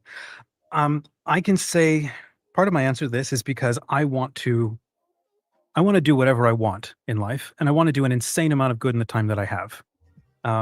Segment earlier, I think John was going like, have you detailed what you want out of life? Yes, and I think yes. 2-3 months ago, I did that exercise and I wrote it down, realized I don't want the cars. I don't want the big houses and the vacations. I mean, that's kind of cool. Tell you what I want, dude, is I want to do an insane amount of good in the time that I have. Yes. And uncommon kindness, like Matthew Rufy would talk about. Yes. Maybe I'll get known for it. I don't know. But being able to like solve problems in the world and just mostly the facts, I don't like people telling me I can't do stuff if I want to get up and do it. And I know I've got the energy to get up and do something. So I'm not homebound, but I work from home. I'm not able to get out much. So everything is through the computer. So the fact that I can sit down and decide, I'm going to start a magazine, or I'm going to start a fiction community because I love fiction, or I'm going to start doing something and decide I can just go and start a website and start a thing, and I can start collabing and podcasting and just doing whatever. And to realize that most people never do that. Most people don't ever start. And there's a lot of reasons why. Maybe we can talk about that. That idea, like you said, of being an undeniable brand, frankly, I think it starts with a manifesto. I'm starting a new magazine with 2 friends right now. And it was funny to realize, number one thing I asked them both to do is sit down and write a manifesto, because that means it's an idea that's bigger than you. It's not about you. You're serving it. You're inviting other people to step up to the line with you, lock arms together to do something bigger than you. And maybe you pass it on to somebody else when the time is right. Dude. But it's not just a mission statement. It's bigger than that. You dropped the manifesto. It's like you're in my head. So a few years back, Dominic, as I was working my way through the company that I started and sold, ICUC, as I was going through my leadership journey, I sat down one day and I wrote what I call the Business Athlete Manifesto, my manifesto. And what I did is I published it and I shared it with my team, and I share it with anybody today. And here's how I share it with you, Dominic. I would say, Dominic, we're going to work together. Here's how I am going to lead you. I would invite you to watch this 14-minute video. I made a video of it. It's a 14-minute video. And I go through my manifesto, how I'm going to lead you with love, my expectations of you, my expectations of myself. But I put it out there, and my team at the time was like, wow, it took a lot of courage. I'm like, courage to do what? Tell you how I was going to lead? Like, it just seemed like it was an obvious no-brainer for me to say, yeah, well, here's, and what I love about it now, my friend, when I work or I meet new people who are going to come into my world, I save everybody a bunch of fucking time and just say, hey, watch this 14-minute video. You either line up with me, or if you don't, that's cool. But if you do, we're going to get along extremely fine. When you hear me say that, what do you take from that? Because I got to think a lot of people don't come to you saying, yeah, I've already written my manifesto. Well, most of them never do. And most of them will get on a call and all they're trying to do is build a brand. They want to have a really compelling brand so they can make a lot of money. Or they can create trust on site, right? They want to trigger trust on site. But the idea of sitting down and asking them, well, why are you doing what you're doing? Get down to that why, Simon Sinek, get down to the why. Yeah. You do create that personal connection. More importantly, I think you create that ability to trust why somebody is doing what they're doing, right? We see a lot of people just doing stuff. Yes. So then we have to go through a ton of credibility indicators, social proof, fly out to Boca together and do some golfing. I got to make sure, are you on the up and up? Can I actually trust you as a human being? Yeah. Frankly, you tell a story like on my website, the one example of latest brand that I built that I'm really proud of. They're a team of security guys. And I asked them as we got, half an hour into the branding call, like, why are you guys doing what you're doing? And like, it's simple, actually. We haven't published this anywhere. We have 2 kids and they're in school, and schools are a war zone and they should not be. And so we're going into reinventing how security is done for our most vulnerable across the country. I'm like, anybody can believe and understand that, especially because it's a story that comes out of, your direct experience in a thing. So you wrote something, and this is, Jimmy, this is a great soundbite, man, that we ought to give DeSouza, because this one here, I think every fucking human on the planet needs to hear what DeSouza is going to say next to my question. DeSouza, you say branding isn't just, oh, hold on, nation. Branding is not just logos or slogans. Oh, what? But Keith, I thought it was. I thought that if I had a logo and I thought that I had a slogan and I have a color, I have a brand. Dominic, can you break down what branding really is for somebody that is not just a logo and a slogan? There's more to branding than just a logo or a slogan. Dominic DeSouza. Yeah. Thanks, Keith. So logos and slogans and colors and stuff like that, that's what happens at the end of the game. That's when you've done all the work, and then you condense it down into stuff that you can print and ship and show people. The brand is it's the expectation that you want people to have around what you do. So when you go to buy a burger at McDonald's versus buying a burger at Red Robin, it's a totally, not only is the product a bit different, the vibe is totally different. McDonald's wants you in and out. They give you hard seats, bright, colorful lighting. It attracts you, hard to sit in. They want you out the door as fast as possible to keep that line. Red Robin, soft seats. They take an hour to make your burger. It's a completely different experience. So therefore, you would never expect McDonald's to ever go luxe. You expect the fast food. That is their brand. So I love the attitude. Brand is like a superhero mask. Every time Bruce Wayne puts on the Batman mask, he is Batman. And Batman will never talk like the Flash, and he will never act like Superman. He will always act like Batman. So you're creating a consistent pattern of activity. You're also creating a consistent pattern of how you talk, how you think, how you solve problems. And then you're letting everybody know, this is how I do stuff. Here's how this part of me gets it done. Now, Bruce Wayne can take off the mask and go on to be the complex human being that he is and adapt himself to any situation he needs to go into. That's what we do as humans. But once you put on that superhero mask, Batman will always and forever be Batman, and everybody, everyone comes to expect that. Same thing with a brand.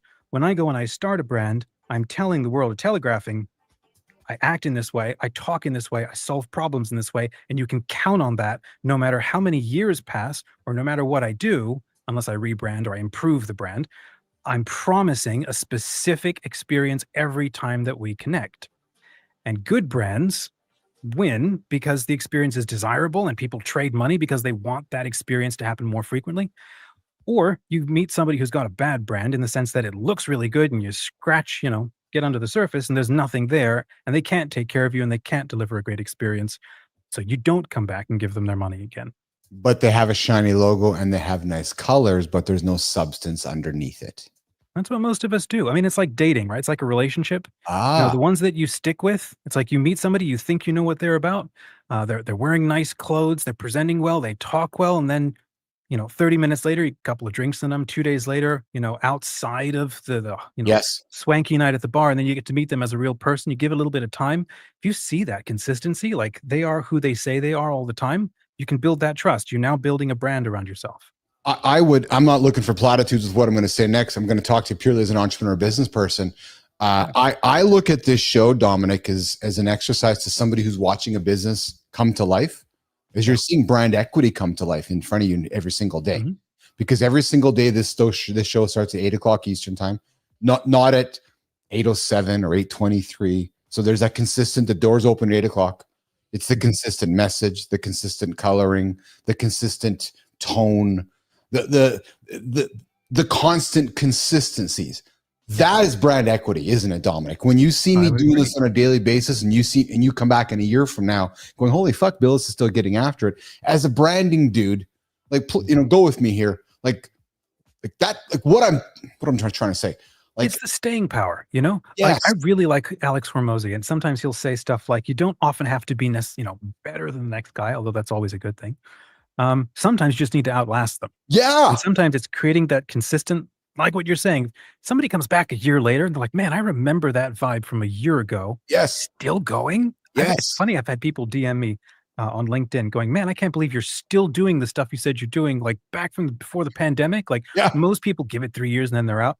3 years is the beginning of the dip. If you can last, well, first it's 3 months, then it's a year, then it's 3 years. And if you just outlast people, and that's the thing I love about a superhero mask, analogy, metaphor. Me too. You show up, you put on the cape.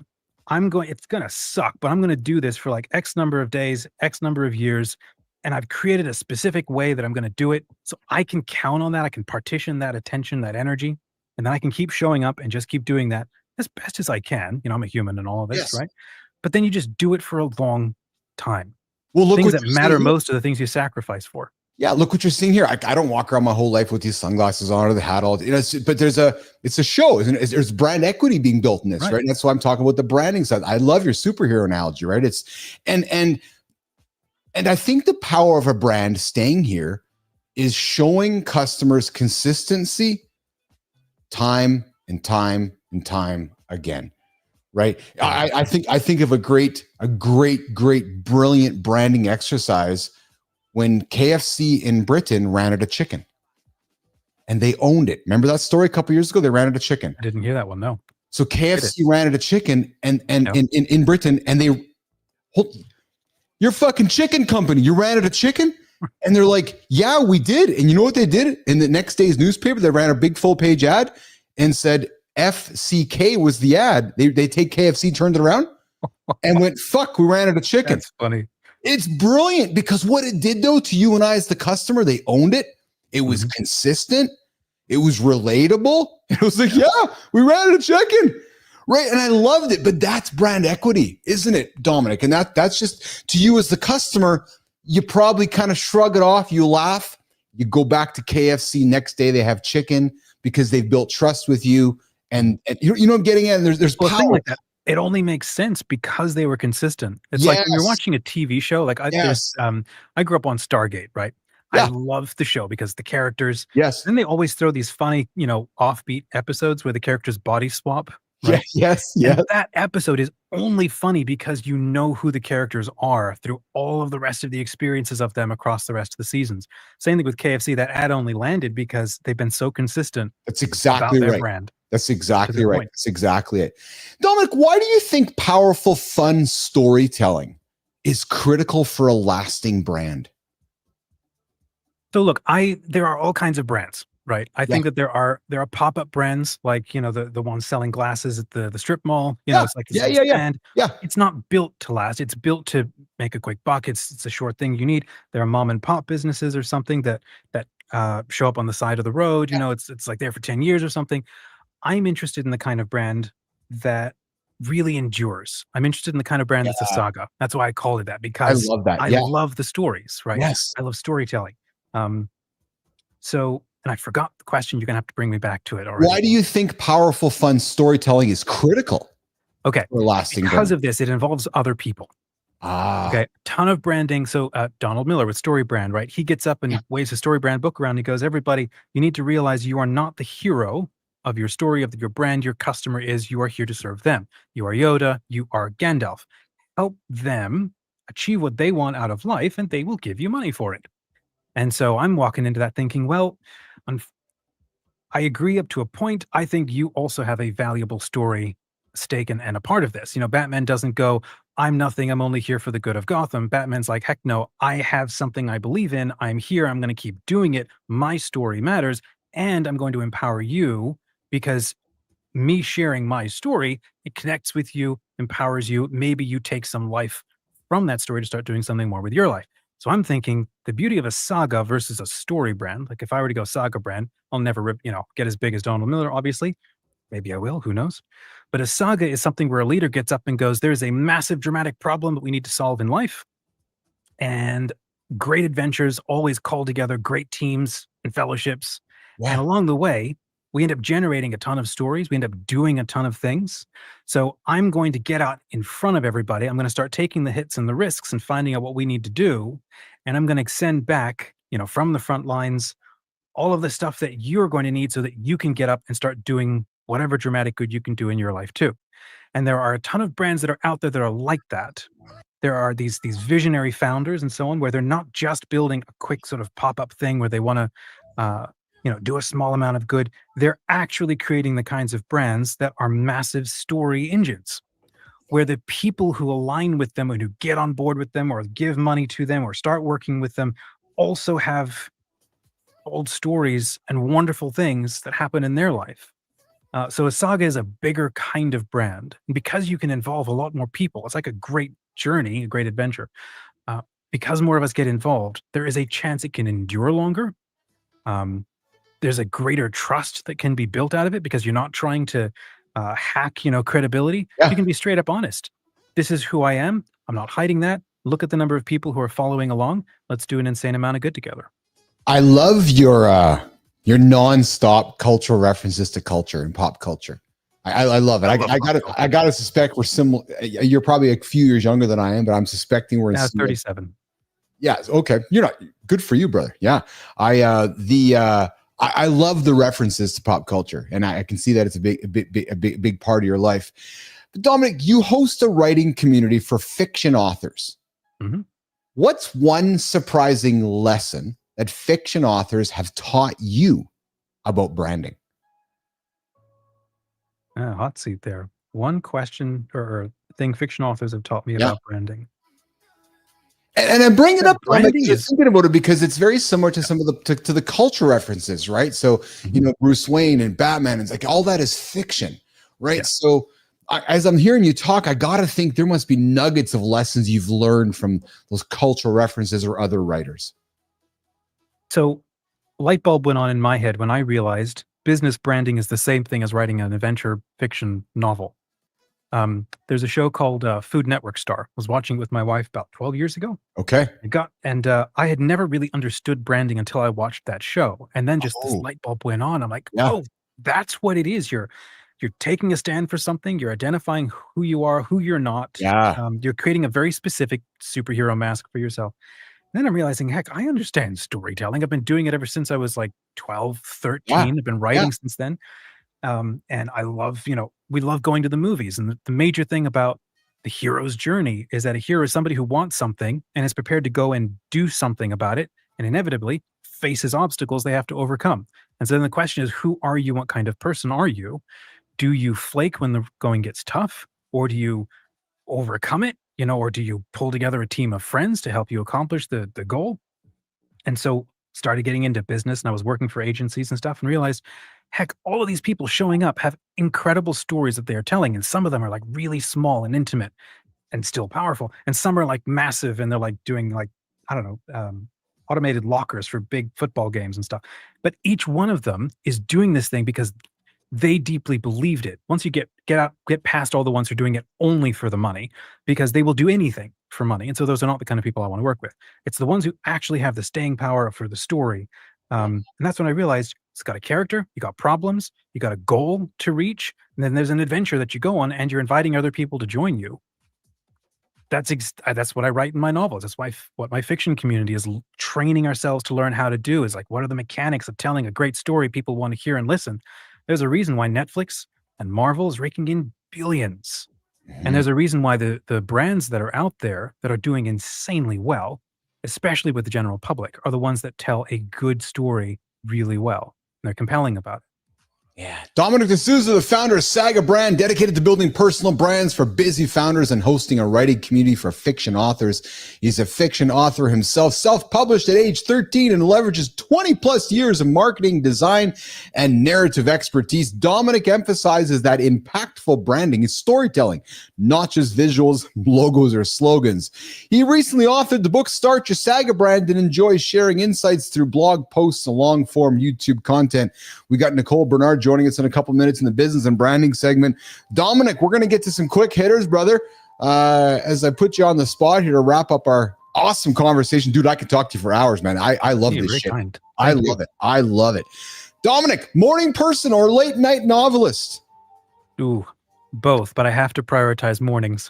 That's my energy spot. Favorite Netflix binge right now? Ooh, this is a tricky one, brother. What is it? Is it trashy or is it stimulating? Well, it's not on Netflix, but I'm really enjoying Murderbot. Oh yeah, there you go, 100%. Yeah, if your corgi wrote a memoir, what's the title? Oh, heckin' fluff. Go to guilty pleasure snack while writing. Oh, dang. I mean, it's coffee. Chips, if I could have them. Oh, chips, if I could have them. There's a whole story in that one. Dominic, if you had to keep this figure, Yeah. Dominic, if you had to pick just one fictional universe to live and brand build in, Is it Marvel? Is it DC? All that aside, where would it be and why? Dang, that's not fair. Man, I would probably have to go with either one that I created because those are dope. Yes. Or maybe Tolkien because most people are familiar with that. Like I love that whole Weta workshop, thing. Yeah. Awesome. Dominic DeSouza joining us here today. I want you to tell our nation, tell Mornings in the Lab Nation, tell the audience where they can connect with you, find you, work with you, engage with you, and just find some of that more of that great content you're putting up there on LinkedIn. Dominic. Thank you, Keith. Very kind. So the website is sagabrand.co. And then I've got my own website, dominicdesouza.com. That's sort of a link to all the different things that I get up to. But the book that you kindly mentioned, the YouTube channel, all of that, you'll find it at sagabrand.co. Love it. Love it. Dominic, thanks for hanging out with me, brother. I thoroughly enjoyed it today with you. My pleasure. Thank you, Keith. Absolutely. You enjoy your day today, and you enjoy getting after it. And I'm going to come get on your calendar here in the next day or so to follow up on this conversation. Okay, brother? I'd enjoy that. Awesome. All right, Dominic, take care. All right, Jimmy, let's get Dominic out of here. We're going to walk Dominic out of the lab.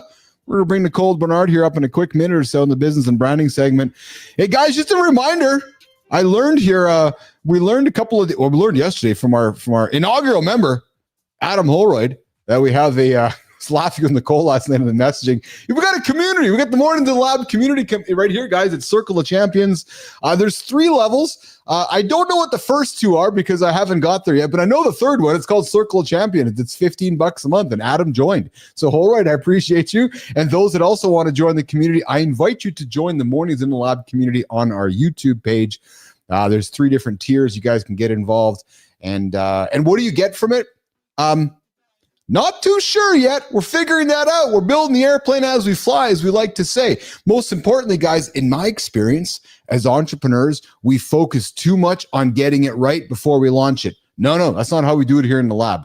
We focus on progress and practice instead of perfection. So, all right, Jimmy, let's hold on. Let's just hold on. I am going to, Jimmy, I think we got to find some entry music for our friend Nicole here.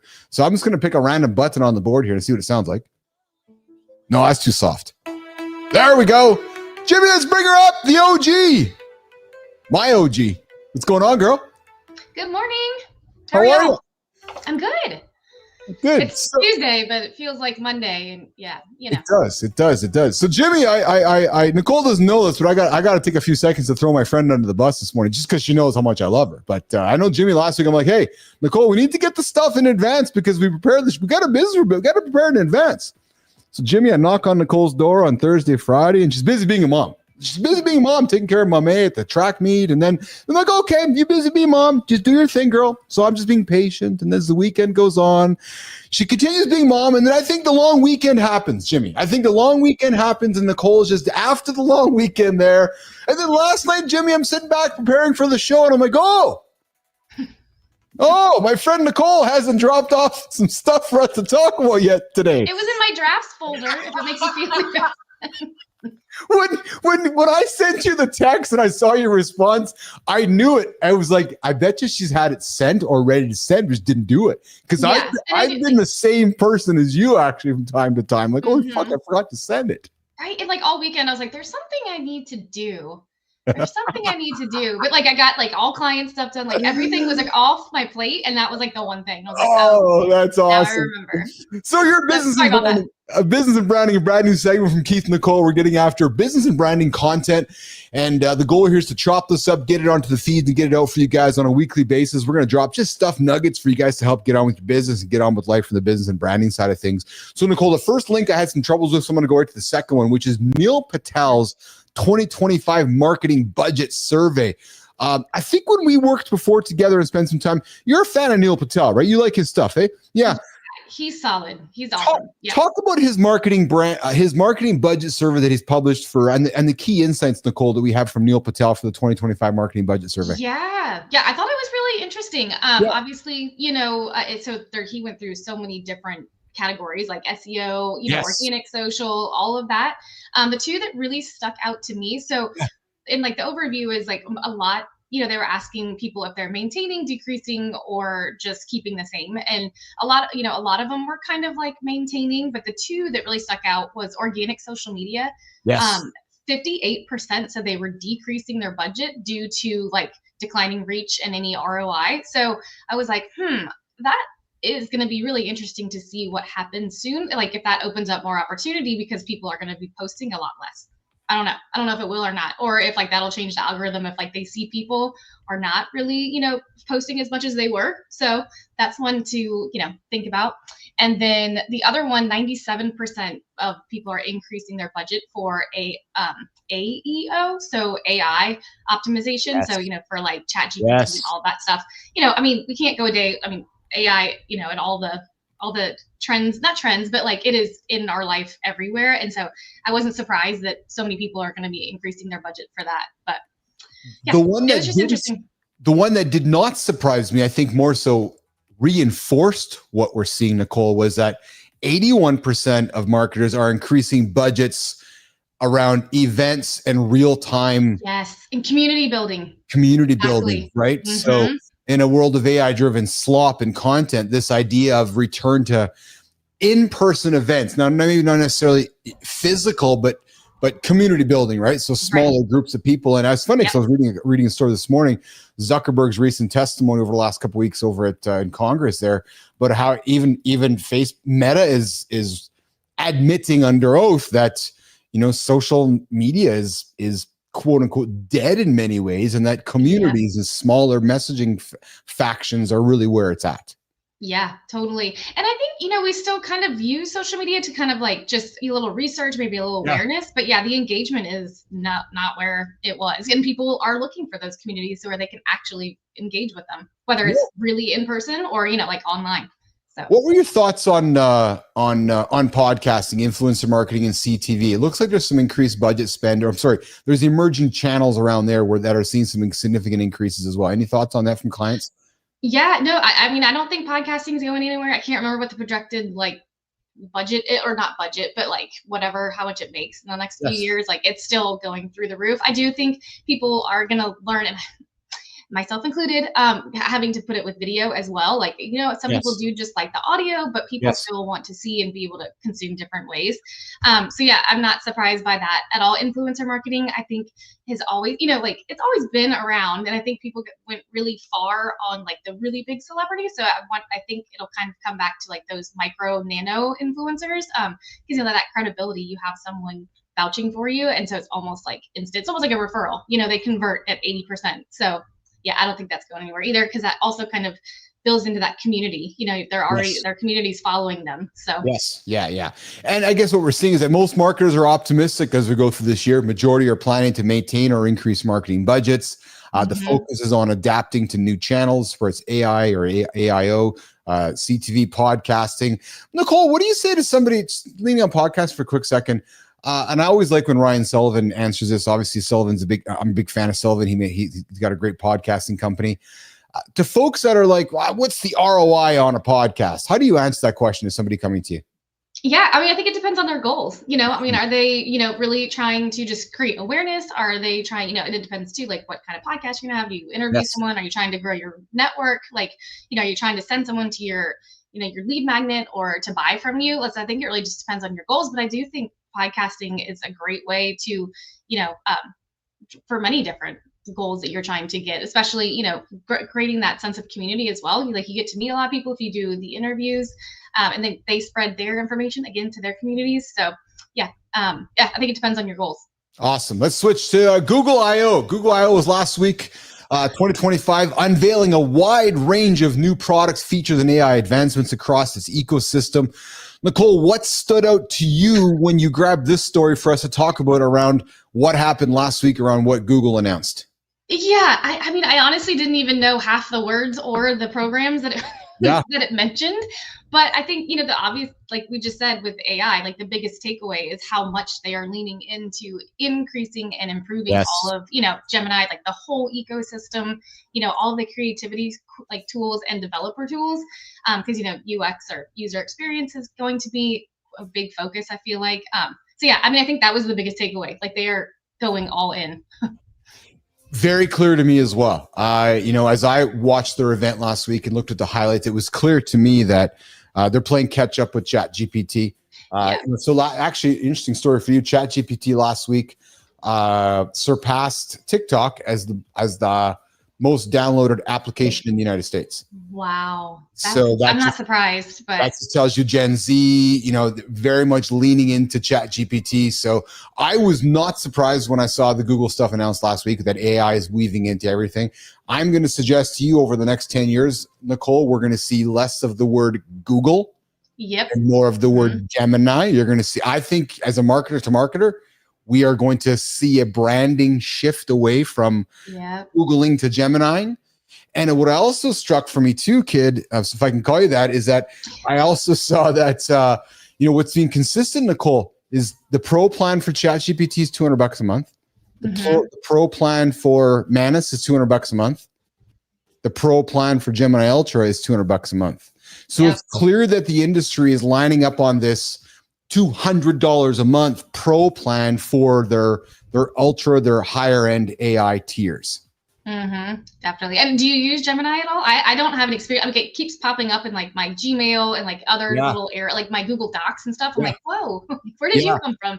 But I'm more of like a Chat GPT girl because that's who I started with. So. Well, it's funny because so am I. And I find this fascinating because of habits, right? So for me, I think of Google like, how you and I would have grew up with looking at Expedia or MapQuest. Right. So I'm like, when I think of Google, I think of Gemini, like, okay, I'm still using MapQuest, like in a really ridiculous way, which is I want to use the new tool, which is ChatGPT. But the reality is Gemini is really good. It's really good. Right. I think for me, it's workflow because I'm so used to using GPT in my workflows that it's like adding a new one. Right. But I will tell you that I think is going to be the tool that I think is blowing everybody away on the internet is VO3. Their video editing tool. Have you seen some of the content coming from that? No. Like ridiculous. Like it's audio, video, multimodal, like bringing motion picture content to life just from a text prompt. Right. So that's going to be a real game changer. So I was taken aback by Google I/O last week. And I think over the next 12 months, we're going to see some massive shifts in the online world based on what we learned last week. Yeah, I think so too. Yeah. And then the other one that you threw at me today was we have YouTube, wasn't it? Like they're a little, Yes. YouTube as well. Expanding voice replies, adding shorts and a quiz sticker. Now it's funny. I don't expect you to have heard the start of the show here, but yesterday, I got a notification that somebody within the mornings, and I told you someone text last night mornings last week, joined my community. I'm like, didn't even know we had a community. So, and I knew I did. I said that tongue in cheek, but I'm loving all the stuff YouTube is doing because you know what they're doing, Nicole? They're very much pushing towards community on the platform. Very clear, isn't it? Yeah. And when, they add these stickers, it makes me immediately think of Instagram, so it's pulling a few little features in, but it's a great way to encourage engagement. It's great. So I got to admit, I'm new to this and I'm seeing it right now. So I didn't think about that till you just said it, but it's just like Instagram, right? You put your sticker on the video and it drives engagement, right? That's what you're saying. Yep. I'm seeing it right now. I see. Okay. Yeah. So what YouTube is doing is giving creators the opportunity to quiz their shorts viewers with a new customizable question sticker that you can add to your clips. And they're also rolling out voice replies on clips, providing another interaction for viewers. Now, have you tried it out or do you know how that's going to work? I have not, but I thought it was interesting, given the fact that YouTube is video first, but I did like that they're giving that option because it does make it easier, another way to engage. Like if you don't want to get on video or, I get voice texts and DMs all the time. So again, it reminds me of getting a DM. So I thought it was kind of cool. Like, Yeah. So they're rolling it out right now in the States. It's over on Android. It's not available on iOS yet, but literally, instead of getting a text comment from somebody, I'm getting a voice comment from somebody. Yeah. And that's a little bit more obviously human touch, know, so you're not just typing it in. So Yeah. Cool. So out of all these topics, what's the one thing stood out to you the most before we wrap up here today? What's the one thing that stood out most to you as a marketer?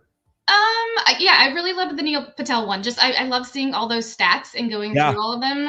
So that was the biggest one. But and I really, like you said, highlighting the community and then the AI that didn't surprise me. But again, I was just like, dang, 97%. So again, like and the theme of AI that it's here, it's staying with us. So yeah, I took the same thing. I took the stats from Neil Patel stuff that struck me most, and then the second thing that struck me most was very much what Google announced last week. Yeah. Like, if you think about 12 months from now, when they do the next IO 2026, like how much is going to happen as a marketer in the next 12 months online? Yeah, it's buckle up because just buckle up. Yeah, exactly. All right, Business and Branding, Keith and Nicole every Tuesday, 9:45 Eastern time. Nicole, what do you got going on today? Work. We've got a few weeks left of school, so trying to get a bunch of work done before the kids are home all day, every day. But yeah, how about you? I got a bunch of stuff getting after today. We got thumbnails to make, got the shows to plan for onto next week's shows already next week, which I'm quite excited about. How's the Bubbles and Biz podcast? You got anything coming out this week? Yeah, it's great. Yep, we have one coming out tomorrow, and I actually think I'm adding a new segment to it where like coaches come on. So we won't be sipping bubbly, but it'll be like a pretty intense like coaching session with different people and their cool zones of genius. I thought that'd be a cool way to add value to the community. So yeah, that will be rolling out, I think, next week. Brilliant. All right, kid. Well, listen, thank you for hanging out with me this morning. I look forward to doing it next Tuesday as well. We'll get my topics before Monday night. And then the plan is, guys, and Jimmy, here's to you, brother. We want our goal with this is to chop these into less than 1 minute clips so we can see these so we can put these on the platforms and give you guys value throughout the day. So in case you missed Google I/O or you missed Neil Patel's content, guys, there's so much content being created. Look to leaders you can trust like Nicole Bernard or like myself so we can put stuff in front of you. If Nicole's putting it out there, there's trust, there's relatability, and it's something that you guys can get something from us. So look for our content in the feeds from the Business and Branding segment with myself and the OG herself, Nicole Bernard. Thanks for having me. Nicole. All right, we'll see you later, kid. All right. Nicole's out of here, Jimmy. And you know what that sound is? Oh, baby. Yes. From cue balls to cringe puns to calling out ChatGPT freeloaders, the conversations are loaded. And yeah, they might make you laugh. They might rethink your calendar or finally admit that your weekly one-on-one is just you saying, so, for 30 minutes. This is the Community Corner, where we're connecting LinkedIn and Substack on Mornings in a Lab with Keith and friends. Jimmy, let's get into it. All right, number one, the LinkedIn story. Do weekly one-on-ones build trust or burn time? Here we go. Heather Landy. She brought the heat with a post questioning one of corporate life's sacred rituals. Oh, yeah, the weekly one-on-one. And I'm here for it. She wasn't saying we ditch feedback or connection, but she made a strong case that not every manager needs a weekly standing meeting with every direct report. You know the ones. They starting with, so how's everything going? And then the end 30 minutes later with everyone just happy it's over. Like, what the hell are those? Heather pointed to alternatives: quick real-time check-ins, skip level convos, and letting relationships breathe outside the calendar. Are your one-on-ones building something or just burning time? Because if the most productive thing about them is the reschedule button, maybe it's time to rethink the format. Let's hear it. What do you think? Do you love or hate the one-on-ones? Well, guys, I got something for you. Just fucking stop them. Cancel them. Get rid of them.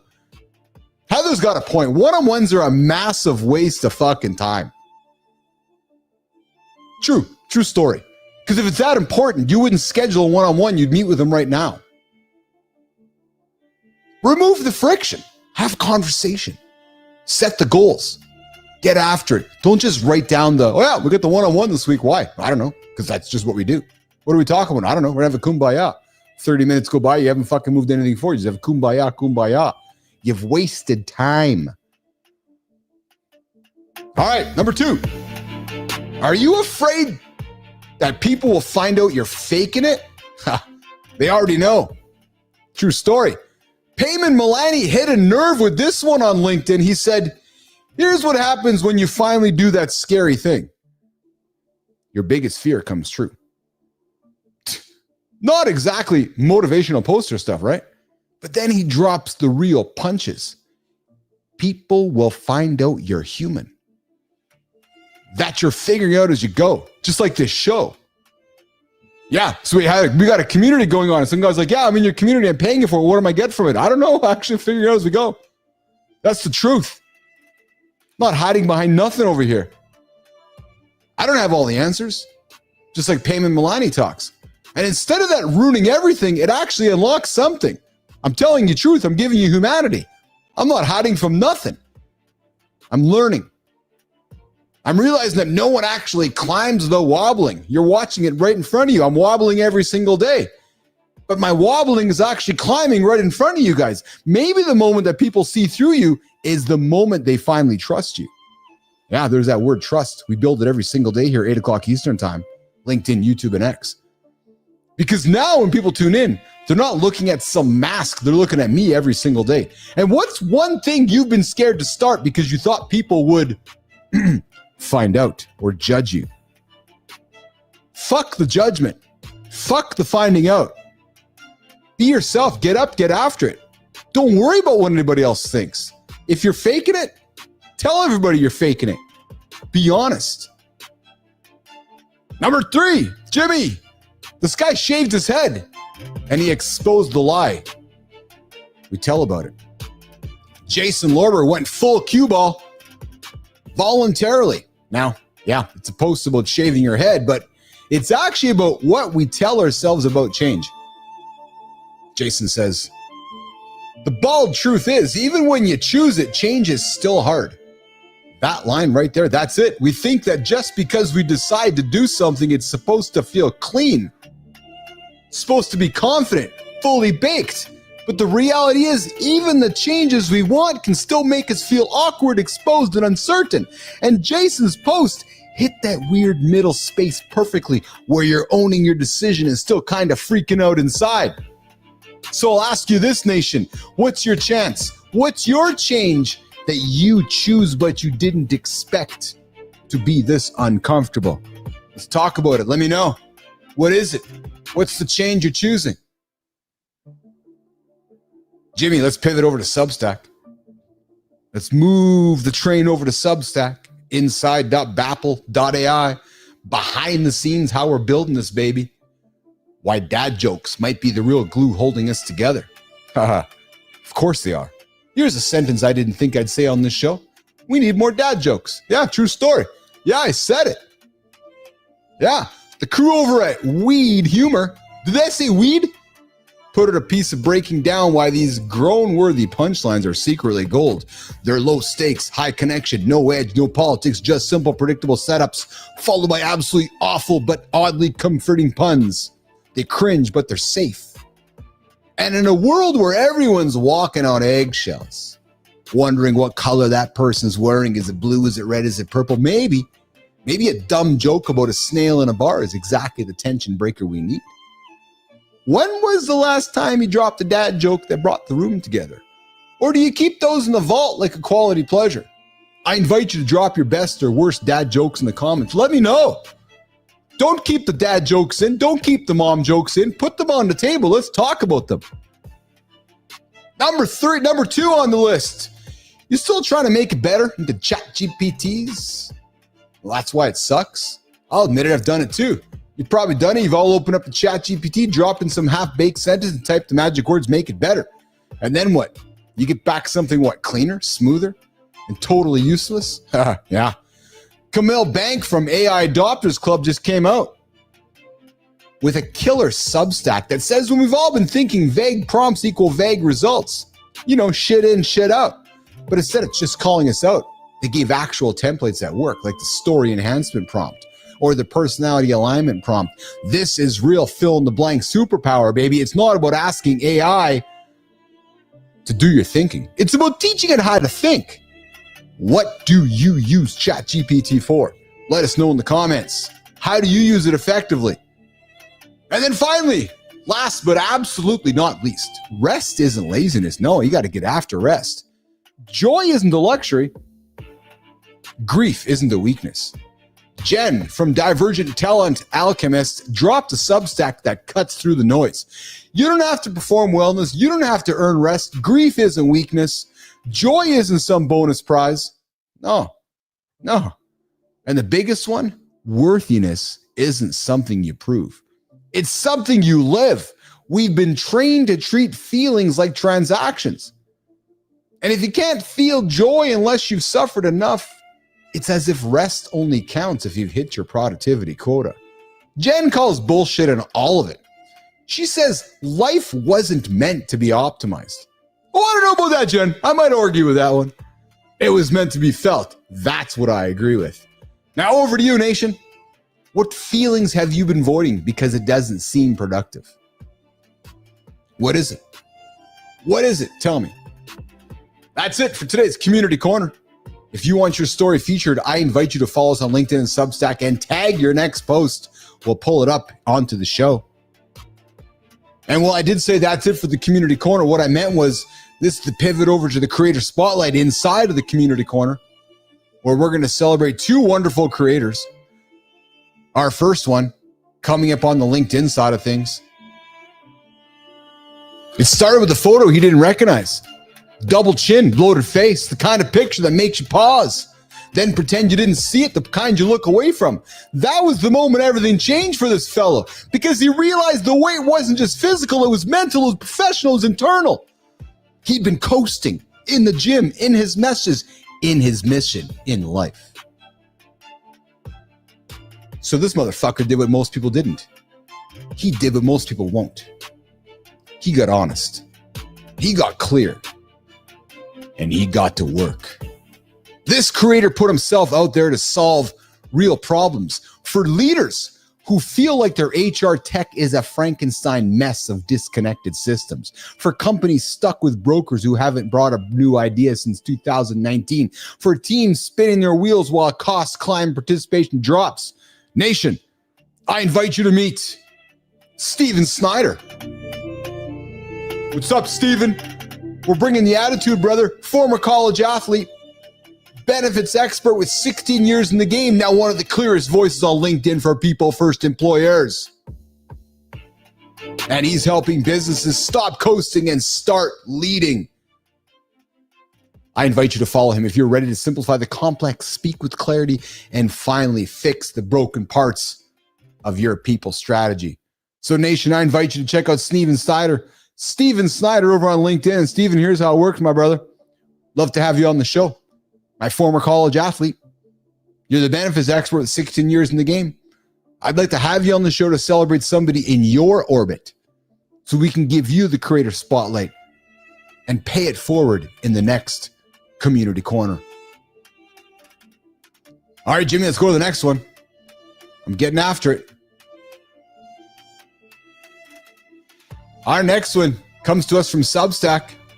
Yep, you know how it goes. What do you do when your dream job starts to feel like a trap? This guy had the title, he had the income from the outside. It looked like he'd won. Yeah, he's like, I'm a winner. But after a decade building high-growth SaaS companies and finally landing a VP seat, he looked up and realized he barely remembered the last few years with his kids. Work had swallowed everything, so he walked away. Jimmy, he's like, I'm just fucking leaving.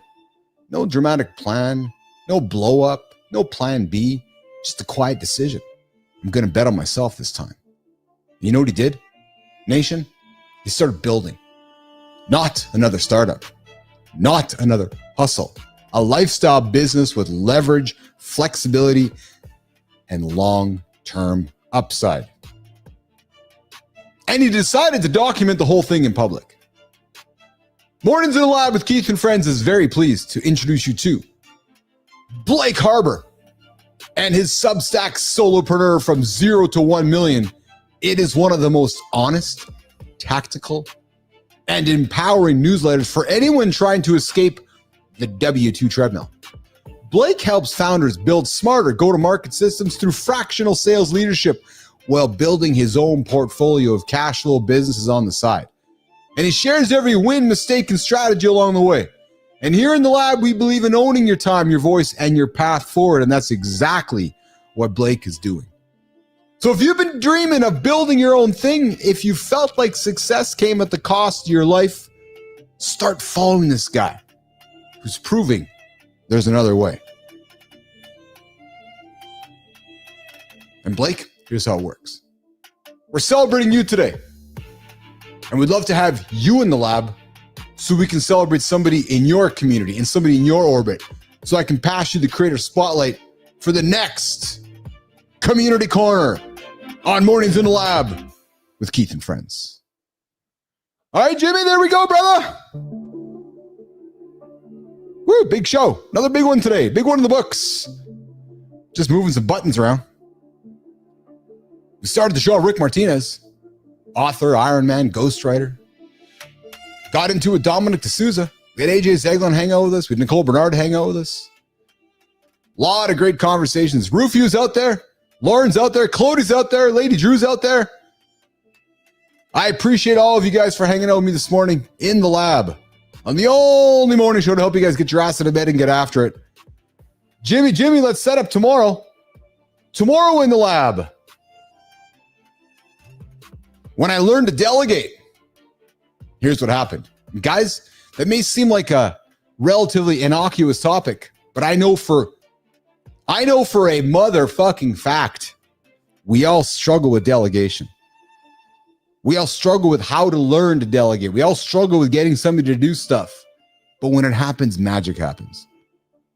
Also joining us tomorrow, guys, Carlos Hidalgo, Nick Morrison, and Leighton Dewitt. Tomorrow on Mornings in the Lab with Keith and Friends, 8 o'clock Eastern time. You know where to find us. Jimmy, where do we find us? 8 o'clock, LinkedIn, YouTube X, right here, Eastern time. I'm getting out of here. We'll see you guys tomorrow. Boom.